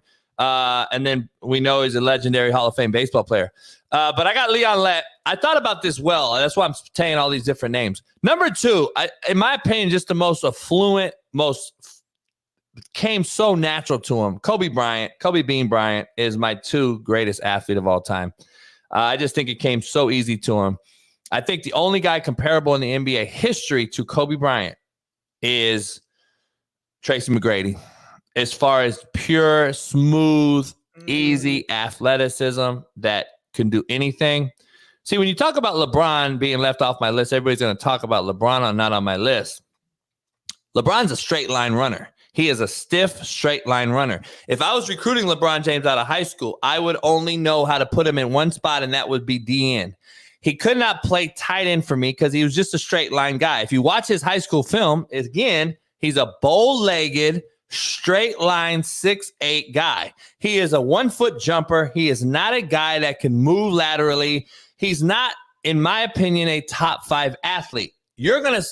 I think we're confusing player for athlete. I don't think, as a personnel guy, LeBron is even close to a top 20 athlete. Really? But we've seen him do great things on the court, but no, not an athlete. But you know what, though, JB? I feel like every time we judge a LeBron, especially like guys who are not like LeBron guys, I know growing up, we would always say, I wonder how LeBron's going to be once he gets older and his athleticism dies down, because we feel like he ain't that skilled as a basketball player. And what drives him is his athleticism, his size, his strength, his jumping ability, his speed. We've always said that. So that's why I hear what you're saying, but I'm a little confused. Sustainability and longevity is a personnel decision that he's made with his person. Right. Meaning he's put money into his body and he's done his things. And if you look at his body, like, I'm not going to bring up conspiracies, but if you look at his body, it's completely different build than Kobe, right? Yeah. Kobe 6'6", 6'7". LeBron 6'8", 6'9". Very different structures. Yeah. You could tell one is probably from something, the other one's natural. But the skill set is totally, completely different. LeBron is a straight line guy. If I was recruiting him, like I said, I'm throwing him a fade ball or I'm rushing the passer. I'm not running an outcut with him. I'm not running a cone drill with him. I'm not playing golf with him. I've seen LeBron swing a golf club. It looks horrible. If you look at his natural shot, it's stiff and nasty. It's not natural. You can tell guys that are complete, well-rounded athletes. Like these guys I'm mentioning, if you watch Deion in the dunk contest back in the day, in the NBA used to have dunk contest, Deion and Bo Jackson and these guys would dunk and do pretty better dunks than the fucking we just saw in the NBA dunk contest. These guys, Carl Lewis used to dunk. These guys are great all-around freaks. But number one, I have the same guy as you, Bo Jackson. I don't think there's a greater athlete ever to live. I think Bo Jackson's unbelievable. And listen, there's a guy out there that if the old heads in the room even knew who he was, the old heads know, but like the young guys would never know. But also we got to think about the JJ Redick comments of the firemen and plumbers and all that bullshit, which I totally disagree with. But there was a guy named Jim Thorpe who did every single thing. He played pro football, pro baseball, pro basketball, ran the triathlon, swam. Like he did everything. If we were talking about historically, Jim Thorpe could possibly be the greatest athlete ever because of his accomplishments. But could he play now and outrun fucking Usain Bolt and then dunk on Jordan? Like, nah, he ain't that guy. He just played so long ago. But Jim Thorpe is a freak. I mean, he did everything, but that was also when there really weren't athletes that we know today. So keeping it real. Ain't his fault. You control what you can control. It just is what it is, though. Yeah, he was the guy, though. He was a motherfucker. He's an Indian, like a real Indian. Like, this was so it took me like a minute after we got for our little meeting yesterday. I was over here just stuck because I'm like, man, there's so many guys that's off the list that I could technically probably put on. But like, you for example, separate player from athlete. I know, but like you notice, every player we listed were also great. Like they were great athletes and they were great players because like there's certain guys, for example, like I mean, I think Russell Westbrook's a freak. He is. Derrick Rose, healthy, is a freak. And he played football. His brother was a great football player at Lusinger High School here in Gardena. He played.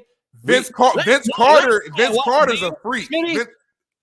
Last night, Westbrook did a fucking thing last night. He looked like he was 20 again. You see what I'm saying? Vince Carter was a freak body. So there's certain guys like, damn, like could they? That's why it's hard to pick five. It's hard. Let's be honest. Michael Phelps, Joe Accord, if he got out of that water, I would dunk on him. Yeah, in the water, he a motherfucker. But he's not an athlete. I'm not putting Michael Phelps as an all-time athlete. Then I'm putting Lance Armstrong as an all-time athlete. At least he's on ground pedaling. No, those guys aren't great freak of nature athletes. I played golf with Michael Phelps, by the way, with Pat Perez and him. He lives in Scottsdale. Phelps does. Yeah. He's not. Trust me. I'm watching him swing, bro. He's not even close to an elite athlete. Now, what he did in the pool, yes. But see, Joe's is, again, confused by player versus athlete. It's tough. It's tough. You guys got to separate. Herschel Walker, freak of nature, ran track, played baseball, football, basketball. He could be in the mix. I would put Herschel Walker in there above fucking Michael Phelps all day long. And listen, I'll be real. Trent Williams, he's definitely a reach for sure. I was kind of, I thought JB was going to bring on Larry Allen because I know you had hinted at that. So I was like, I'm going to counter that with fucking Trent on there. Trent's probably not a top 5 all time, but he is a freak though. I will say he's definitely. He's a freak. There's a lot of freaks though, because Reggie White was a freak, and Bruce Smith was a freak, and Michael Strahan was a freak. And I can go to Derek Brooks, Derek Thomas. I can go on and on and on about this shit is hard, bro. Randy Moss ran a 4.2. Like, it's tough. It's tough. So I can go on all kind of stuff. But all right, let's move on to the bottom of the barrel. This shit was a real hard. This will be the controversial one that sells me down the pipe. And I know JB gonna probably be mad. Right now, Smitty, I'm getting a phone call from somebody that I could tap in on live if I'd have did what we talked about last night with the phone. I got a guy, a Division I guy, calling me. Really? Oh, I should have. I couldn't do it to him. Hey, you know what? Bailey, I don't know if you already copied and pasted. I'm gonna go ahead and put somebody at that number 1 spot. Just because we the realest show on planet Earth.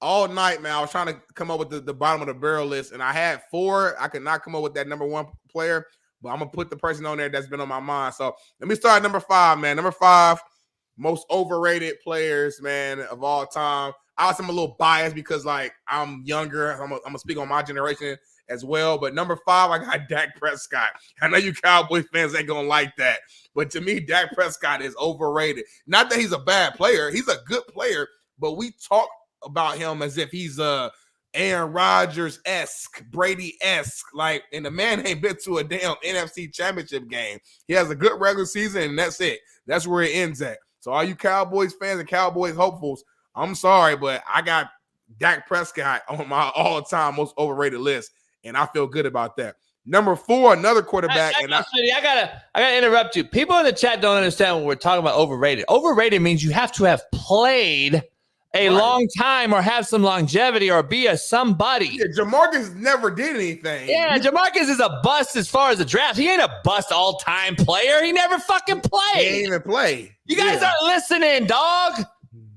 So number 4, another quarterback, and I love this family for obvious reasons, but I got to keep it real. I think Eli Manning. You got to put Eli Manning there, man. What? 2 of the greatest Super Bowls of all time. Underrated. 2 of the greatest Super Bowls of all time. But when you look at the rest of his resume, his win total, his touchdown interception ratio, everything else, it's like, he ain't really like have a guy who beat Tom Brady twice on a most overrated list. I hear you. Nick Foles beat Brady too, but we ain't putting him on them fucking pedestals. Twice. You know, he beat him once. We ain't put him on no pedestal. So Eli Manning, number 3, and y'all gonna hate me in the black community. Let me say this. I mean this with so much respect. I mean this with so much. Don't say it. Don't clip this one. I gotta put it out on social media. I mean this with so much respect, man, because this guy did so much for the game. How do you mean it with respect? I'm trying to couch it. This man did so much for the game. He not just the game, for black culture. He did so much for he played during a certain era where, you know, it was a lot against us as black people. We didn't have the same freedoms. And this cat was someone who spoke out even outside of the basketball court. So as a person, I love this man. He's an incredible man. And the man is no longer here right now to defend himself or speak on it. So again, I want to say this with so much respect, but I got to do my job. And it took me a long time to put this name down here. But I think Bill Russell's number 3. And I know he got 11 rings, and y'all gonna be like, you fucking crazy as Bill Russell. I get it. But when we look at the little bit of film that we do have, and when we look at the numbers that he has, I just can't put that man as high as most of y'all have him on y'all list. Everybody named Mama got this man top 5, top 10. A lot of people got him above Kobe Bean Bryant, above Tim Duncan. And when I look at the actual tape itself, and I look at the ability, both offensively, defensively, when I look at the numbers, I look at the lack of competition that he had to go against outside the Wilt. I look at the amount of teams that were in the league at that time compared to now. Again, it's not Bill's fault. It's not Mr. Russell's fault. He played in his era. He can't control his birth date. But when we just take a step back and remove our emotions, I think we rank Bill Russell way too high on our all-time list. Bring JB back in. I know he's probably spazzing right now. But I just got to keep it real on that one, JB. I'm sorry. Hey, we got a little bit of wow. I wish the world would know this one. We got a little bit of breaking news. Oh, shit. We got a guy that's going to come on the show that's going to shock the world and break the internet real quick like no one else has done. Like right now? In a second. Bailey, send me the link. I got it. All right, hold up. Hold up. Wait a minute. You got me nervous. It is going to have you nervous. This better be a big. This better be fucking. You better bring on. It's gonna be something that you're gonna trip off of. You better bring on. You bringing on Jesus on this show the way you talking right. There about to be Gandhi on this show. He about to. Well, I'm gonna finish my last two real quick while you doing that. Number 2 most overrated players of all time. I got Joe Namath. I mean, look at the guy's numbers, bro. We talk about this guy like he just was like his shit don't stink and it smells bad. His numbers are horrible. I know numbers ain't everything, but golly, his winning, his stats is not that good. And then number 1, and I'm gonna get hell on this too, and I don't care. I got Dennis Rodman. Now listen, this guy's a great athlete, great hustle player, freak athletically, really good great rebounder. But I mean, like, golly, I know some people in the hood that can go just play hard. I know some guy I grew up with on German Church Park in Dewberry Park in Indianapolis that can just go play hard the whole game. And hey, credit to you for making that, for being that guy and having a long time career. But the Bulls won some rings without you too. When Horace Grant and them was there, so like my thing is how vital. Like he was important. I'm not stupid. I understand basketball. I'm just saying that he's a guy that could have been replaced, and I think they still win with another hustle guy, another guy who's a good defender, and I think they still win. So that's my list. It is what it is. I'm gonna tell you right now. I was up like for a while last night, and I'm like, man, it's tough to pick an overrated list. It really is, honestly. So it took me a long time. Y'all don't like the list? I don't care because Smitty said so. Man, I wish I could promote this fucking shit that we're about to maybe have hop in here. I wish I could do it for a day because it would probably blow up. But I can't refuse the opportunity to have who we might be able to have on right now. So we'll just have to clip it and post it. But we'll be the first people to have this type of guest on because we are the realest show on Planet ERF. So I'm just waiting for a second. So we'll continue. We might have to run a little late, Smitty, because I'm sure I don't even want to tell you. I can't text you because I'm on fucking TikTok. All right. Let me go through my list real quick. You want to clip this one. Bottom of the barrel for me.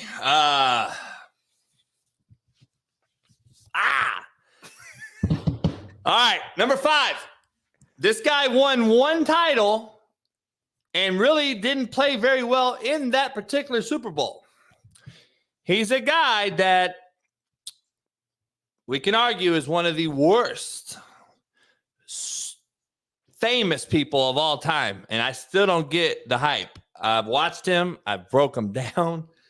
Joe Namath, people, was horrific, and he won a Super Bowl and didn't play very well in that Super Bowl. Joe Namath comes in at number 5, most overrated. Uh-oh. Let's see. Can he multitask? Can he bring on the guests and do his list at the same time? Can he? We gonna see. Hey, he got me over here shook. This is live on the show. We were supposed to close this thing out at 9 a.m. Pacific time, but it sounds like we might go a little longer because he got a certain name that might be coming on that I don't know who it is. He got me, my heart beating fast. I don't know who this person is. Stay tuned. Stay locked in. You all right? All right. Joe Namath. Number 4 was a guy I grew up watching after Wayne Gretzky left the NHL. This guy came in and he was supposed to be the next great one, Wayne Gretzky. Never lived up to it. Was a freak. 6'5", 250, fastest skater. Eric Lindros. Eric Lindros was a bust in many people's eyes as far as a freak of nature and all these different things. But I think he's the bottom of the barrel as a top 5 underachieving, overhyped athlete of all time. Eric Lindros. Number 3. This guy's great in the regular season, but he ain't shit in the playoffs when it matters. Opposite of my number 1 person who's won. Clayton Kershaw.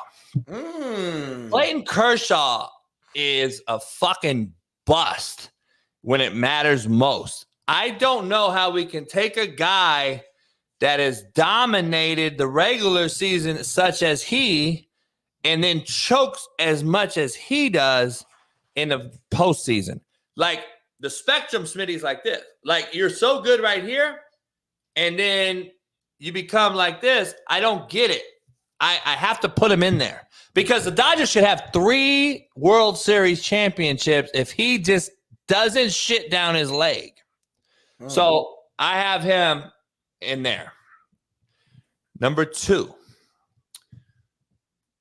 the bleeder himself, CP2, Chris Paul. Chris Paul, you know goddamn well he was going to be on my list, Smitty. Chris Paul is on my list, and he's on the list for sure. And I'm close to having him at 1, but at 1, I got to put my main man. Make sure you clip it. And everybody out there, come on in. I don't care. Smitty don't even know my list. Patrick Mahomes. 1. Patrick Mahomes, the most overhyped, overrated, lateral screen throwing, bubble screen, shovel pass having motherfucker ever to exist, ever to walk the earth. The most overrated, overhyped quarterback, player, athlete of all time. Patrick Mahomes. Mark it down, clip it, real talk. Something's wrong with you. Something is wrong with you. This man has done nothing but win. That's it. That's all. The only thing he's done his entire career. He has the same win amount and break records. He has the same amount of rings as Troy Aikman. You guys call him a bust. Make it make sense. He got the same amount of rings as Troy Aikman right now. Hold on. Right now. Aikman retired with that's all he got. That's all he got. Mahomes is right there right now. Hold on. Exactly why you're hyping him up, because he's playing right now. Let's compare the he's two. accomplished what Aikman did the entire career already in less than 10 seasons. Let's compare the two. Everybody's talking about Patrick Mahomes, what he's had success in his first 6 years. Guess what? Troy Aikman has the same success, actually better in his first 6 years. Who started off taking a franchise 1-15 to a 3-time Super Bowl championship in his first 6 years. But we only want to talk about what you've seen lately. See, I drop facts on this motherfucker. Troy Aikman had the best team ever. Y'all can't handle it. Troy Aikman had the greatest team ever assembled around him. They could have put they could have put Brown at quarterback, and they probably would have won 3 Super Bowls. What are we talking about here? Look at the number. Mahomes, everything goes through Mahomes. He ain't got no Emmitt Smith behind him to hand the ball off to. He ain't got no Michael Irvin out there on the outside to throw the ball to. He ain't got that O-line in front of him that the Cowboys had in front of him. Come on, JB. There's more pressure. There's more responsibility on Patrick Mahomes. Don't compare the two. You know that. This man's crazy. All right, listen.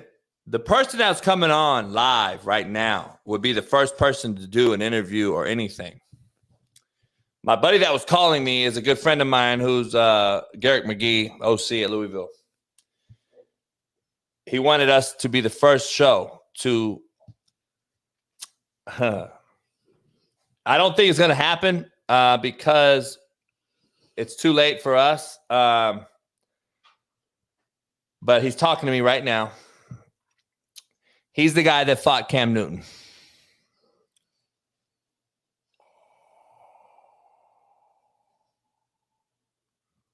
And that's Garrett McGee's boy. And all I'm going to tell you, I'm not going to tell you who the text is from.